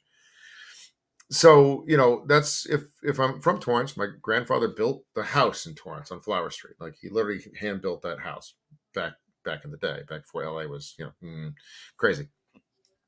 So that's like that's my house, that's my community, that's where I live. So if I'm unhoused, I still want to stay in Torrance because that's where my family is. That's Yeah. where my roots are. That's where I want to be. And I think that's really what a lot of folks are pushing for is it doesn't make sense just because you're homeless that you should be, disassociated, removed from the community you grew up in, the place where you are, where your friends and your family, because that's what might end up happening. And that's what happened with the hospital system is you went to a state hospital that might be 3 hours away. So that was the, hey, get us back to communities. Yeah. So, I appreciate the position very much that, just because you went homeless and were disassociated in your community, that you not be removed from your community. You should be able to remain in your community. I am at a loss for how, and again, I love LA. I love a lot about LA. Some things I can't stand about LA, but I love LA. I'm at a loss for why you would open the doors and invite everyone else who's not from your community to come into your community and settle there. That's the part that kind of drives me a bit nuts, and that's what you see in Cali, is people coming from like 49 other states and loading into LA. So if you go talk to some of the homeless folks there, you're going to find that like every fifth might be from California Yeah. and every like 10th or 20th, might be from LA. And then the other 19 are like, yeah, I was from Tucson or I'm from, Florida or I'm from wherever. They're all piling out there. And I've that's the question. I've heard that. Is it just because we have more liberal policies and more spend when it comes to those type of programs, or like was the weather, or I think it's the what? weather. At the end of the day, because it's funny because again, so you're talking New England. So New England's terrible for winters and everything else. So I've jokingly asked clients, I'm like, you can be anywhere in the United States. It does not bother me. I can pay your bills, take care of you. Like if you want to move, move. Like I can get you set up. And again, it's that community connection. No, I was born here. My family's here. My friends are here. Everyone is here. I'm staying here. So, but if I think if you get disassociated, I don't have any friends. I don't have any family. I'm an addict. I've got to get out of here. I know where all the dealers are and all my friends use. I've got to get straight. I need to go somewhere. It's like, well, I mean, LA, you can sleep outside 12 months a year. Yeah. Yeah. Genuinely. I mean, trust me, my dad used to go surfing for New Year's every year. Like had to break ice every once in a while, but he went surfing on New Year's every year. I mean, that's Southern California weather. So yeah, I mean, Nevada's no good. New Mexico, Arizona, desert and hot. Yeah. It seems Yeah. like I said, in doing some research and talking to you, it seems like the Western U.S. seems to be bearing the most of the problem. The homeless problem Mhm. seems like to be concentrated on the West. Yeah. But I was seeing today, or as well as like, I think California. I think what California, or maybe like the homeless percentage has gone up maybe 12% since last Yeah. year in total. Well, Overall. and again, some of it is legalization. So, or the perception of legalization. Some of it's the perception of, So you're I just get, talking like I illegal immigrants, undocumented, is coming over and living on the streets? Is that what you're talking about? No, no, no, no, no, no, no, no, no. Because again, the system's set up that if you want something, you're going to get it. So I don't think the undocumented are on the street. I think the undocumented are all housed. Yeah. Again, LA is geared for it. They again back in the day, not like with the current wave coming through, but back in the day, LA housed 1 million undocumented in 1 year. Oh, I'm sorry. Like I'm talking about no, no, recently. yeah, no, no, no, no. But I mean, even recently, they're how because again, if you are seeking housing, they'll find you housing. And again, a lot of the undocumented coming over, they have family here. They Is get there and they're not, like, yeah, I'm going to go join. And there's not like a shortage of housing out here, or at I least don't, maybe you're not not my with California pers- as much, but So okay, so that's kind of a separate topic I can talk a little bit about because when I go looking for housing, housing's taken up, and I have these conversations with landlords. The documents that are coming over are usually have family or communities here. yeah. That's why you see set fixed communities, and it's just always been that way. It's always wild to me that there are more folks from Puerto Rico living in Massachusetts, Connecticut, and New York than there are actually on the island of Puerto Rico, because that just it was just the way industry was, the way factories were, they're coming up for work, particularly tobacco fields. Connecticut is not well known now, but at one time in Connecticut tobacco fields, Cuban cigars were rolled in Connecticut tobacco. That was the outside roll for a Cuban cigar. So, I mean, people came up. There's a ton of work, but that was the community that developed. When you start looking, and again, it's always kind of wild to me. Minnesota is like the most horrific winters you can imagine. I mean, they're brutal winters, but they have this massive Muslim population. Representative Ilhan Omar is from Minnesota, and there is this population there because they settled and the community developed, and it's like, okay, I'm going to the United States. Where am I going to go? I'm going to go to a community that speaks my language, has my culture, has my food. I am a huge. I'll do 2 hours talking about the importance of food.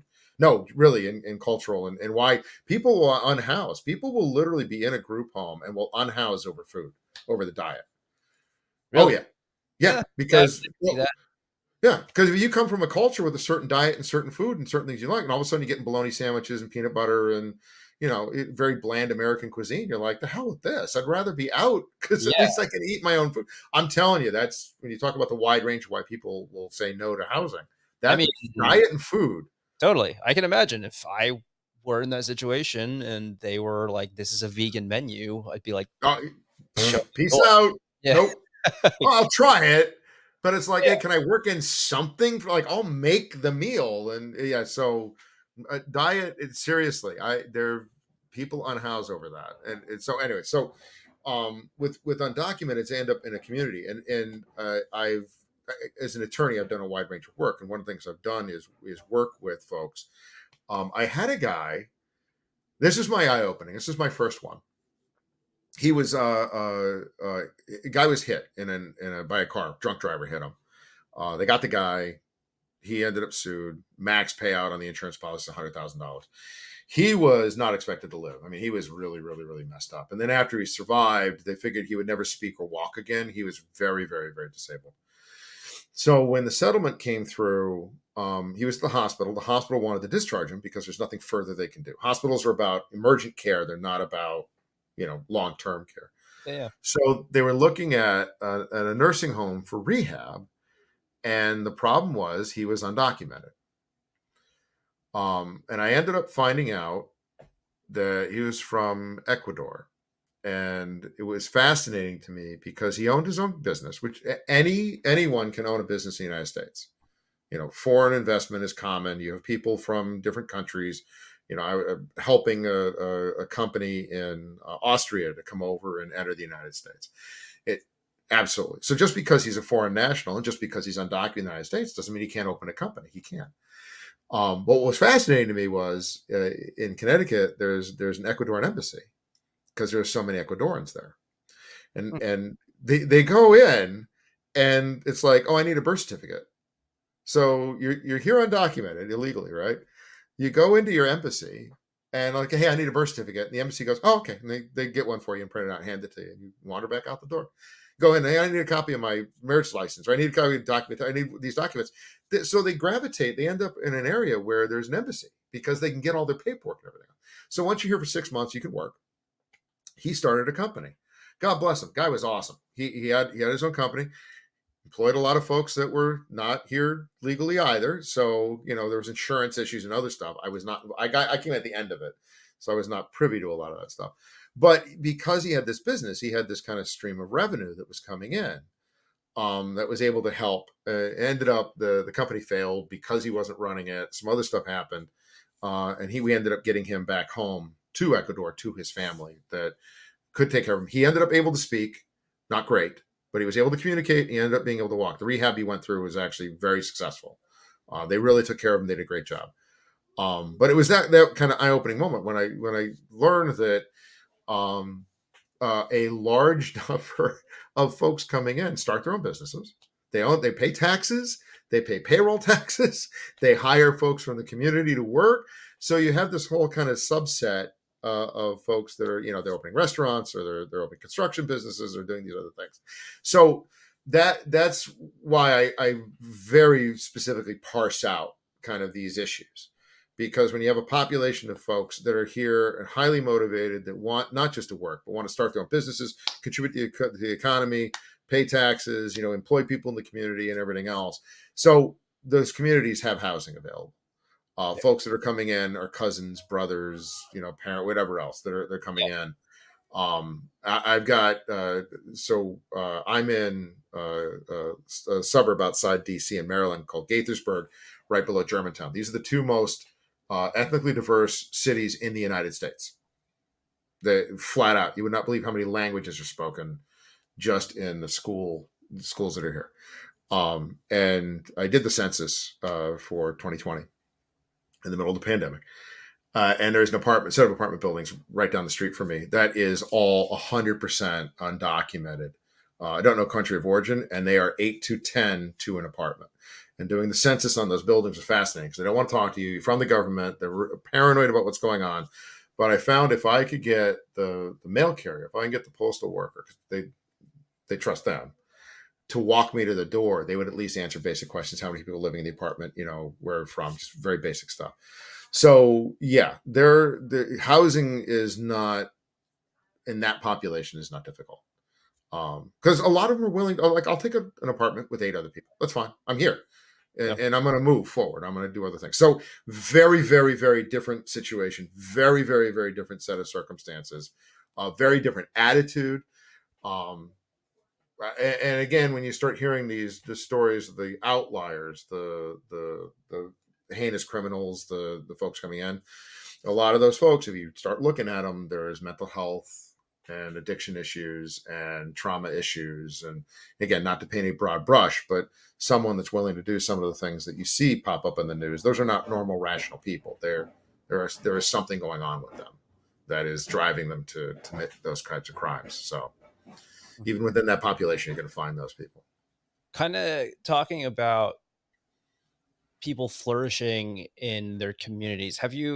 I'm sure you've probably heard about those programs that some cities have where they buy bus tickets for homeless people to other parts of the country. I Oh, think yeah, the yeah. idea is to like get them back in their community so that, well, at least that's No, how it's to disguised, get rid of them. right? It's like, hey, we're going to send them back to the communities. They have support systems to help them get out of this rut that they're in.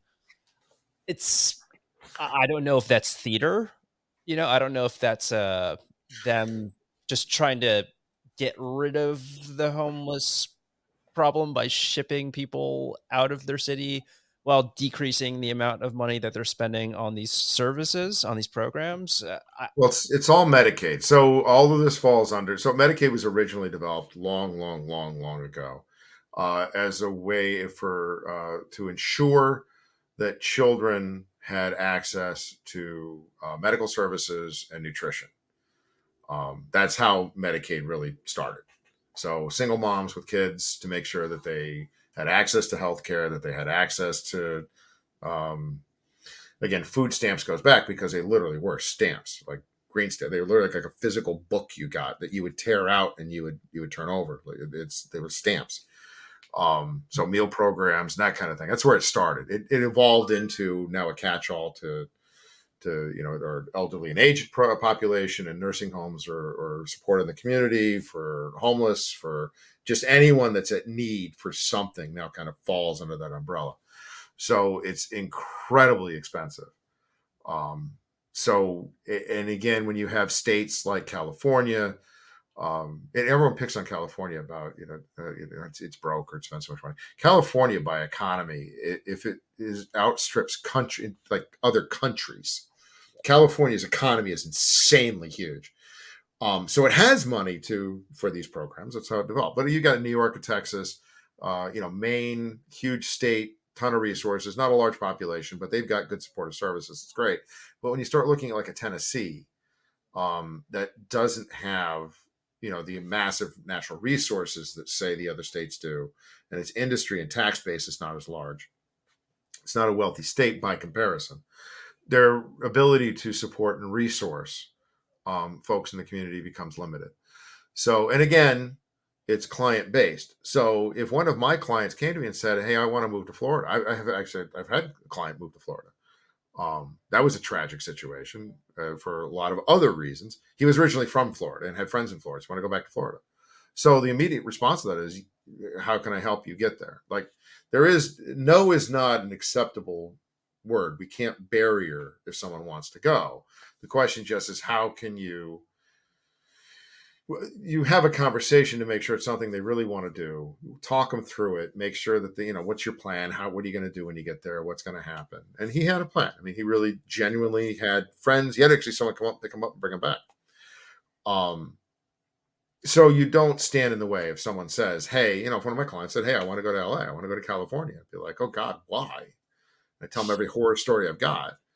But if at the end of the day they wanted to, you're like, I can't trap them in a state or an area. They're more than welcome, like any other person, to be mobile and to travel. I think that the perception that, hey, yeah, I'll buy you a bus ticket. We're going to the shelter, just bus tickets for everyone, you can all go, is not accurate. Because you can't, in the same hand, while you can't prevent someone from leaving, you also can't force someone to leave. You can't go to someone and say, get out of town. You're not welcome here anymore.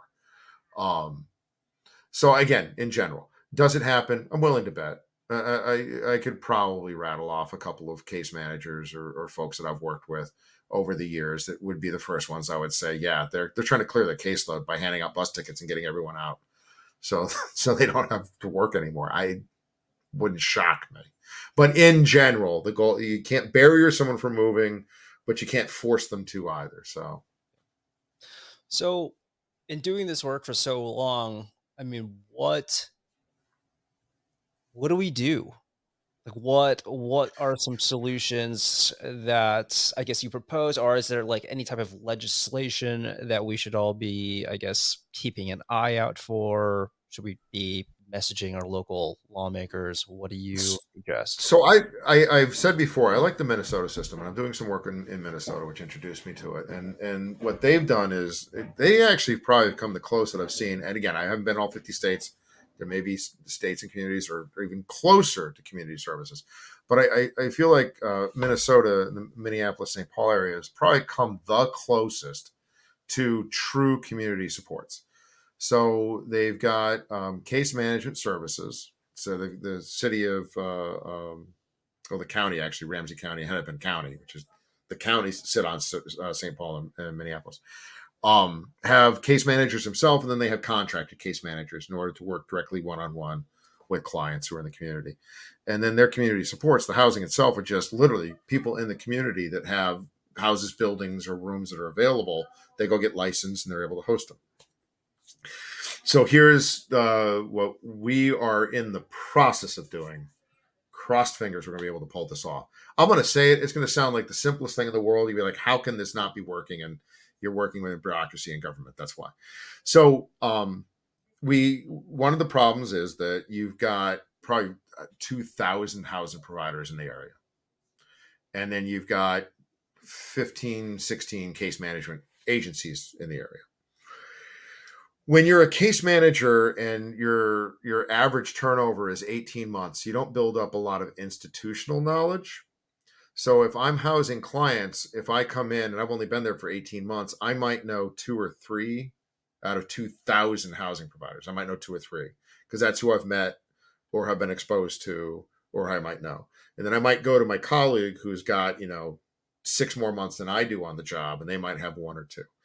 So one of the things we identified is that while there's this massive amount of housing that's available, the case managers should be, and it goes to the hospitals and the Department of Corrections as well, they're not aware. There's no central list. So what we propose to do is, and again, it's going to sound so simple, is they have a Microsoft license. So using Microsoft Power Automate, what we do is we've proposed is to send out a form to all 2,000 housing providers. And if they've got an available bed, they click the form, they fill in the information about the bed, and then they click send. Microsoft's Power Automate, I'm not going to shill for Microsoft. Google has the similar system. There's a bunch of systems out there. Microsoft is just the one I'm working with. I don't ever want to shill for Microsoft. I want to make that very clear, but that's the system I'm working with. Yeah. Anyways, So it comes back and then it disperses into essentially a PDF form that is then automatically sent out to every case manager in the area. So every week, the case managers will get an email with a list of every available bed in a 20-mile radius from every one of those 2,000 housing providers. So that there is never at any point can any case manager say, hey, we don't know if there's any available housing. What we have is, hey, here's your 450 currently open beds. Start making phone calls and get them housed. Oh, we flashed. Are you there? Yeah, yeah, yeah. I think Okay. maybe one of our internet connections was slow for a second, but we should be good. Okay. So that's our proposal. And again, it sounds incredibly simple and straightforward. And it really was one of those, the project manager and I were just like having a conversation. We asked for suggestions. Someone said, hey, can someone just call you and like tell you all the bed openings and you send an email out with the list? And I'm like, that would be a monster. But we started talking about like, we could probably do this. We started playing with Power Automate and putting it together. So just something as simple as that. Yeah, that seems like Doesn't a pretty. I'm surprised that system doesn't already exist. You know? No, because part of the issue is that it's so much of it's what I call firefighting. You're just trying to put out disaster after disaster after disaster. Like my focus right now is, as a case manager, I've got two clients that are unhoused. I've got to get them housed. I don't have an hour or two to step back and go, I wonder what would make life easier for my clients or for my job. Like no Right. one's got that free time. And again, when your turnover is 12 months or 18 months, no one's vested enough in the job in order to try to situate it. We talked to a private group that was actually going to set up a website to kind of do the same thing. They said they would hold off to see how our newsletter did rather than invest in what they were going to do. And we may actually develop the newsletter past what it is based on what we're doing. We may do something else with it too, but just that kind of level of communication doesn't exist. So when you're sitting in California, for instance, and you see, what was it, 31 billion, $31 billion spent on homeless efforts in like half the money's gone Something, missing. something insane. I was trying to look through the numbers today actually to figure out where all that money went, and So I'll tell it's you where that so went. opaque. Yeah, it's No, I'm dead serious. Let me tell you where the money went. This is a little bit of a pet peeve of mine. Um, so here's what happens. None of that money actually necessarily, some of it does. I'm going to be a bit facetious, but none of that money actually goes to the homeless themselves. So when a huge amount of money gets released by the state, the very first thing is all the CEOs of all the nonprofits give themselves raises. They're all like, okay, we have more money. I'm going to make more money. Like, worse. first thing that happens. Natural. So what they'll then expand operations. So they're going to hire a few more people. They're going to bring in some more social workers. They're going to bring in some more case managers. They're going to bring in some more housing coordinators. They're going to expand their staff. They're probably going to give their staff raises because it's been a few years they've been there, so they want to keep staff and they want to retain. So they're going to get more money. If you look at a lot of what happens with when you look at the grants and the funds that are coming down from the state, like with anything, it's going to salaries and benefits. That's where it went. Mm. So now, again, there are rent. Again, that's the facetious side. The reality is there are things like rent subsidies. So if you've got a $2,000 rent in an apartment, which is not unusual in San Francisco or in Los Angeles or in New York or anywhere else, Mhm. and I'm getting $940 in my Social Security disability, I can't pay $2,000 in rent. So there are funds that are available for rent subsidies. So what they'll do is they'll come in and say, okay, we're going to subsidize that $2,000 rent. We figure you can pay $500. We'll write a check for $1,500 every month. We'll keep you in that apartment. That does exist. That is what some of the money is going to. So I want to make it very clear. The money is impacting. Yeah. But when they turn around and say we had $31 billion, we can't find half of it. Well, half of it, I'm telling you where half of it went. It went into salaries and bonuses for the CEO and the board. And then, they expanded operations and might have opened another center or opened another building or, to do outreach and to do engagement. So it is spent, and it is spent to the benefit of, but not directly on the homeless population, which is why you turn around and see, you spend 31 billion and you get twice as many homeless. Well, yeah, because they have all these benefits that they're getting now. So it's like, so hey, I'm in Skokie, Illinois, and LA is, I can get housing and I can get food and I can get, I can get, free needles and I can get, all these other things. I'm going to go to LA. Yeah. So yeah. And Yes, by the way, that's a very broad brush. That's a very broad brush. completely. And there's a whole lot of incredibly good work, and there's incredibly good people. I don't want to sound negative, but and again, when you look at the situation, it's like, how do we spend $31 billion something, and the problem gets worse because you spent $31 billion, you expanded all the programs and all the things that you're doing, and now everyone's like, oh, I can benefit from this now, so I'm going to show up. Yeah, it just sucks when you don't see any eh, seemingly no results, right? Like, as you mentioned, we Yeah. spend billions of dollars. Homeless situation has just gotten even worse. Anytime I look at the news, it's some crazy article, and who knows, maybe it's some sort of right-wing spin, whether they talk about how much a unit might cost to build, Oh, you know? yeah, the one in Venice that they're building, the Venice Beach one. I don't It's like $1 million a unit.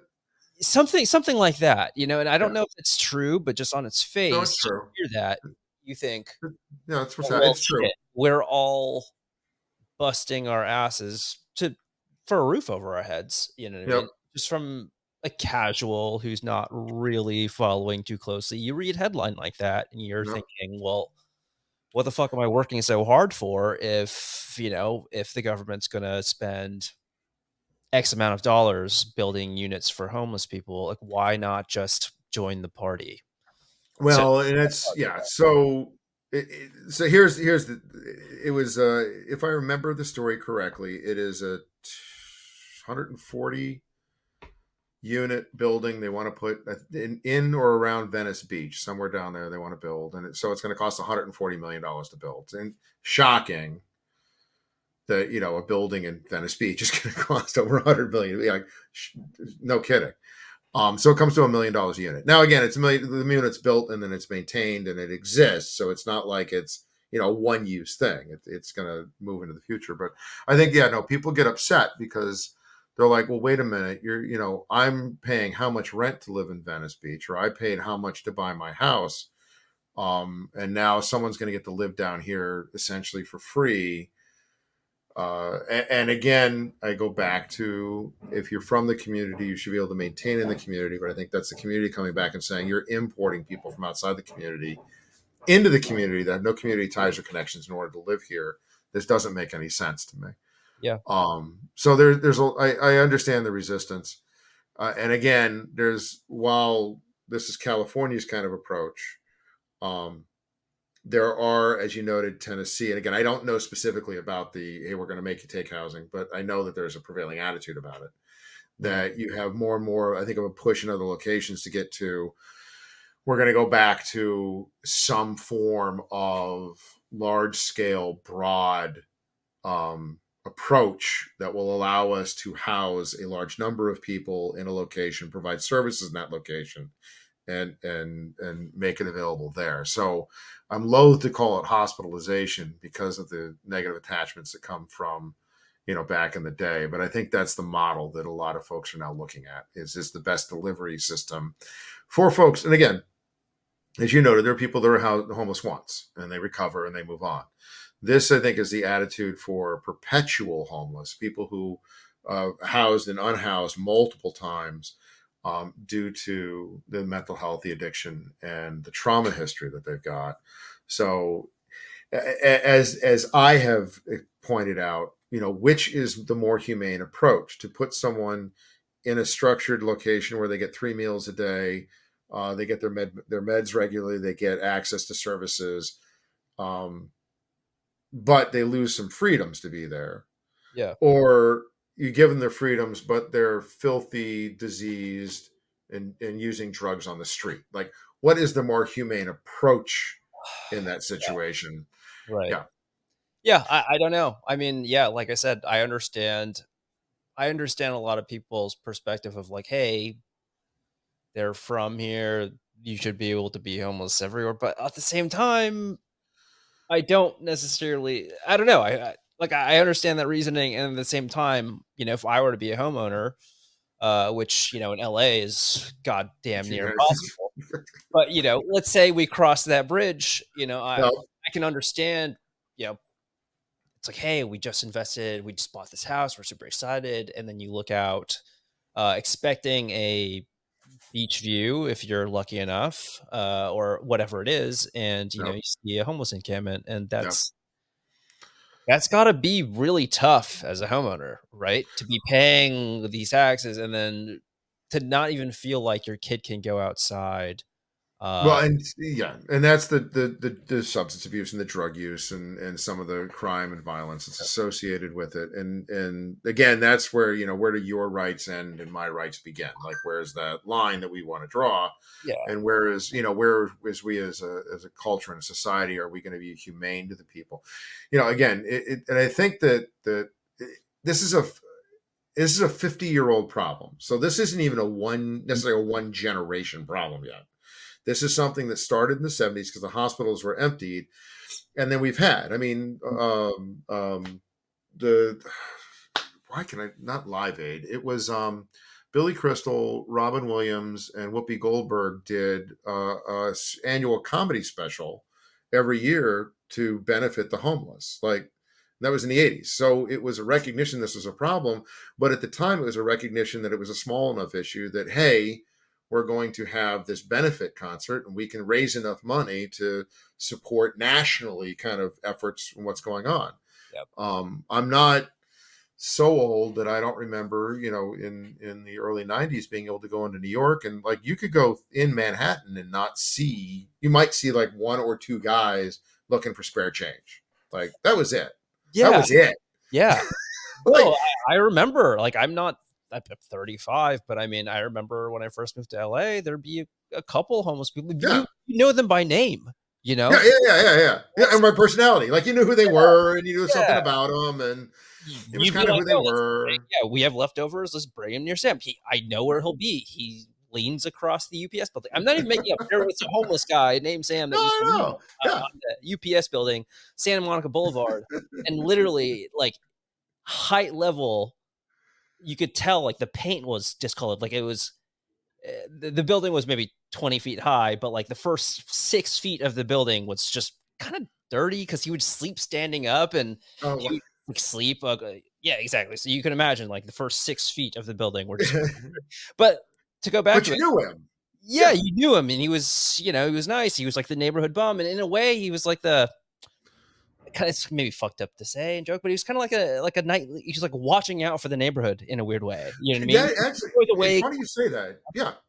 yeah, Actually, that no, really was, and I think that's why some of it was kind of tolerated, because if you knew the people and you kind of knew who they were, but they were out constantly, and it's like, I mean, again, there were people that, back in the day, it's like, throw the guy $5, watch my car, just make sure no one touches exactly, my car. Here's yeah, $5. So yeah, no, I mean, again, it was, but it was. I think the perception was it was a manageable issue that just needed, some kind of support or something else, that, a little bit more money, a little bit more funding, a few more people to help.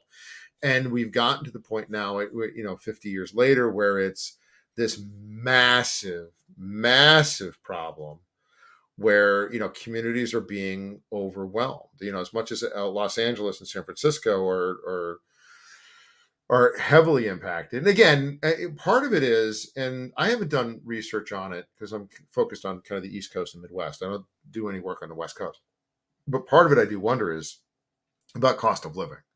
You do have people, particularly in the Bay Area, that work there, that they have full-time jobs, but they're living in a camper yeah, because they just cannot afford rent.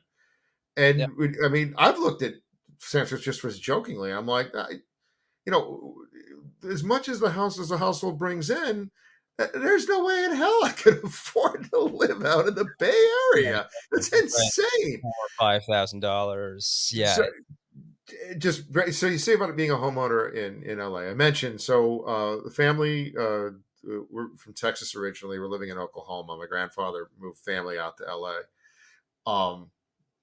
And he on Flower Street in Torrance, he hand built the house. Like, he literally built the house. Like, not no construction crew. Him and family built that house. I think it was 1726 Flower Street. When he passed in 2004. Now, LA does a lot of good things. One of the things they did was they put a moratorium on property tax when you retired. So you paid the same amount of property tax. The difference built up as a debt against the property. So when he passed in 2004, I jokingly said, "Well, let's not sell the house, let's keep the house." Now, at this point, again, when I grew up, it was a dead end street. It was a cul-de-sac. It was all houses on it, and there was a church across the street. And that was it. There was still dirt roads back there. So when I went out in '04, as the most recent time I went out there, it was massive condo on the corner, this little house on a half acre, and then massive condos down there because they bought all the houses, torn them all down, and put condos in. Mhm. And this house was like the last holdout, like this half acre, and it's half acre of property in this house. So I jokingly said we should keep it just as a stick in the eye, just the last house, like on Flower Street in Torrance. And we went and looked. The property was $1.2 million. The property tax owed on it. So if you assume the property, you'd have to write a check that was like $550,000 just the Wow. back due property tax on it, just to settle. And then the property tax rate on that property would have been insane to maintain. So we did end up selling it. They did tear it down. They're going to end up building something on it. God knows what. But yeah, I mean, I had the option of a free house in LA. Just pay the taxes, and I looked at it and went, no way, they cannot afford it. So I can again. So in a lot of these communities that you're looking at, where you see this mass amount of homelessness, there's not a lot of affordable housing. So I think that's why a lot of people point and say, okay, this is a housing affordability issue. Mhm. But I will say, coming from the East Coast, the Midwest, and South, having done work in Florida and Alabama, no, Georgia, that well, actually a little bit, and I've done a little work in Little Rock, Arkansas, and Louisiana. Touched them because clients or other issues. Um, it's not. It is rooted in, and I will beat my fist against the desk and say in a loud voice, it is dual diagnosed trauma that leads to the homelessness. So you can offer all the housing that you want, but unless you have a system that will support people with severe and pervasive trauma histories that have mental health and addiction issues, you are not going to meet any success at all. You just can't. Mhm. If it's attributed to those two things, as you say, then I guess I would think, I guess our homeless rates per capita, I guess the same across the country. I guess, right? If there's like the same, I would imagine if we're saying, hey, these are, I don't want to say crazy because that's like, insensitive, but like mentally unstable, they have all the things that you mentioned, right? Trauma Right. and mental illness. I would imagine all things being equal in a population that we'd have the same percentages across, right? Like, if let's say homeless population 3% in Minnesota, it'd be the same in California, or No, because the overriding factor is trauma, and trauma is something that a lot of trauma is associated with poverty. And that's a whole thing. That's hours and hours and hours of talk. But just in general, um, there. Are you familiar with the five factors of criminality? The five predictors of criminality? Does that ring a bell for you? Okay, so there are five factors that if you meet the five, chances are good you're going to prison. It's happening. okay, Um, and I'm now not going to be able to rattle them off the top of my head. They're five. But poverty is one. Having a relative who has done jail time is another. Um, wow, I can't believe I can't. It's late. I apologize. okay, It's no, it's no, no, 11, okay, it's 11 yeah, o'clock here, so I'm trying to. It's been a very long day. check off all But there are five. got a high chance of going to jail. They're out there. So yeah, so you have a high chance that you're going to end up with a criminal career at some point. So one of the primary factors of those five is that a lot of it's rooted in poverty, and a lot of trauma is rooted in poverty. When I did child protection work, I want to make this very clear. the chances of a child being abused are across the board. It does, just because you make a lot of money and just because you're successful in a career does not mean you're not going to abuse someone's not going to abuse a kid. That is nothing to do with it. But the likelihood of there being child abuse is rooted in poverty because of a number of things, including just the frustration of not being able to pay bills, of losing work, of not being able to provide for your child. There's all kinds of, and there's cultural reasons and other things that factor there too. Doesn't that tie So back into the housing costs though? Like if yeah, housing costs are so high and you're spending a high percentage of your income on housing, then maybe these right. frustrations boil over, and you have the depression or the Yeah. mental illness that you say, and it just kind of feeds into each other. Sounds like. Right, but so trauma is something very, very specific, though. Trauma is, and there's different levels and types of trauma. But when we talk about like severe and pervasive trauma, or trauma that impacts at that kind of level, we're talking things like sexual abuse.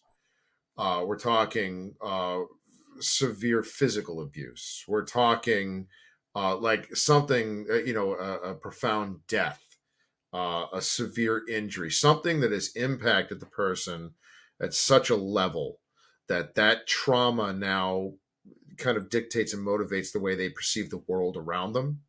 One of the unfortunately for common, but one that we kind of all at least familiar with is sexual assault. Someone who has been sexually assaulted is now, their worldview is now rattled. They're going to treat people and treat themselves and treat life in a very different way because of that trauma. There's all kinds of traumas. So if you have a trauma history and then add on to that mental health and addiction, now you're in trouble. And again, a lot of traumas are rooted in poverty. So when you say is it widespread, the answer is no. Trauma is kind of unpredictable. You never know how someone culturally or personally is going to deal with getting laid off from work. Someone may just be like, okay, I'm sad, I've got to deal with this, I have to provide for my family, I'm going to go take two smaller, less paying jobs to get us through until I can get to the next thing. The next person may become violently angry because they were betrayed by work and may take it out on their kids. So the trauma is the unpredictable thing there. But the one thing that I keep coming back to is that poverty is a contributing factor to trauma. The Venn diagram works the other way. So just because you're in poverty doesn't mean you're going to have trauma. But if you have trauma, chances are excellent that you came out of poverty. Does that make sense? Yeah, it does make sense. Okay. So what you're going to find is this cyclical system where when you have concentrated areas of poverty, like you do in most urban settings, you're going to have trauma in those urban settings, and therefore you're going to kind of be cycling through, and you're going to see a greater concentration of folks suffering from trauma that also now you have mental health and addiction. So that's why you're seeing it where you're seing it. Yeah. Are there folks who have mental health and addiction issues and suffer trauma, in Bangor, Maine? Absolutely. Is it a large population of them? No, because they don't have a large population of impoverished. So the system may be able to handle those folks, and you're not going to see a massive encampment of homeless in Maine, as opposed to I say all this, and then Portland doesn't make any sense to me because that's not an impoverished area. Portland seems to be this wild outlier for this kind of stuff. So I always caveat that out. But this is why you see, a lot of homeless in New York, and you see in Chicago and in LA and Jacksonville, Florida. And, again, anywhere there's higher concentrations of poverty.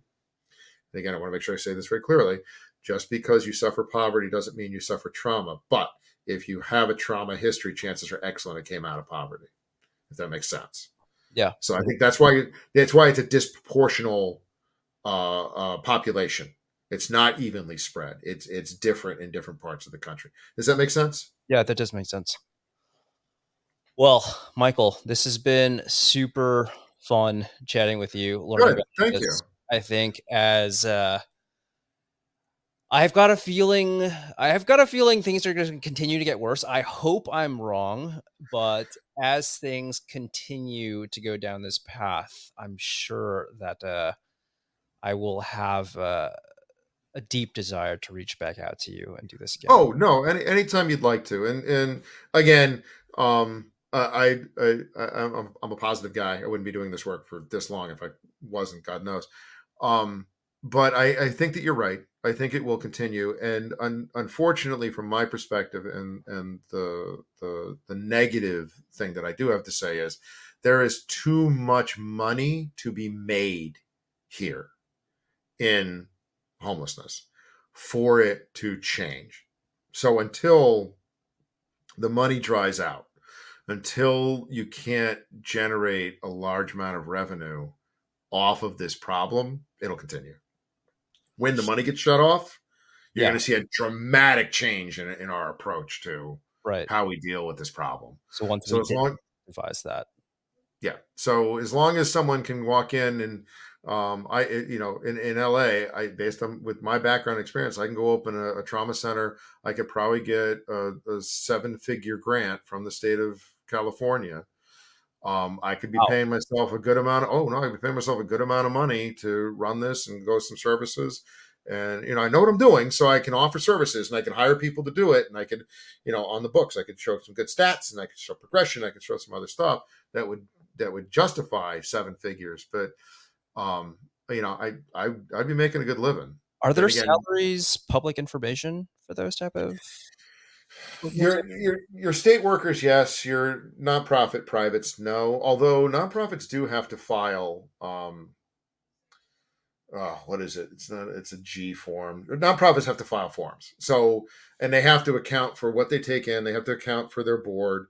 They have to account for all the salaries they pay. They have everything else. It's all public information.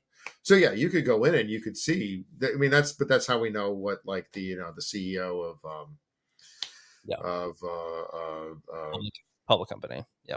well, not a public company, but any of the nonprofits. So what's a nonprofit that offers stuff? Salvation Army. That's why you know what the CEO for Salvation Army makes, because they're a nonprofit, so they have to turn in their forms, and their forms are all publicly available, so you can Oh, grab them and take a look at them. Oh yeah, got it. yeah. You want to shock? Go look at what the CEO for like the top three national nonprofits make. I'm not You sure if I you want to. yeah you I'm you'll, sure I'd be in for a quite a nice surprise, or maybe it well wouldn't your jaw wouldn't be surprising, but no your jaw will hit the floor, and it's kind of interesting because when people are like complaining about, oh my god, the CEO of you know um, Microsoft, actually that's an outlier, but the CEO of some of these larger companies, oh, they're making like 12-14 million dollars a year. It's like, yeah, go look at what the CEO for Salvation Army makes. They all make that much money. That's like wow. industry standard when Holy you're on cow. anything that large. Yeah, no, it's there's money. There's money to be made in it, and as long as there's money to be made in it, you're going to see the system driving forward on what it's doing until the tap gets shut off and the funding dries up. Then you'll suddenly see a shift, and we'll start going in a different direction. Huh. Wow. Well, that was super enlightening, Michael. This has been super fun. Can't wait to do this Hey, again. all right, Uh, no, anytime, Kevin. There's a few other topics I'm familiar with if you want to, if you ever want to try we'll do anything this more. again. We'll do All this right, again soon, certainly. But all thank right, you so much. I've had a great time, and have a great night.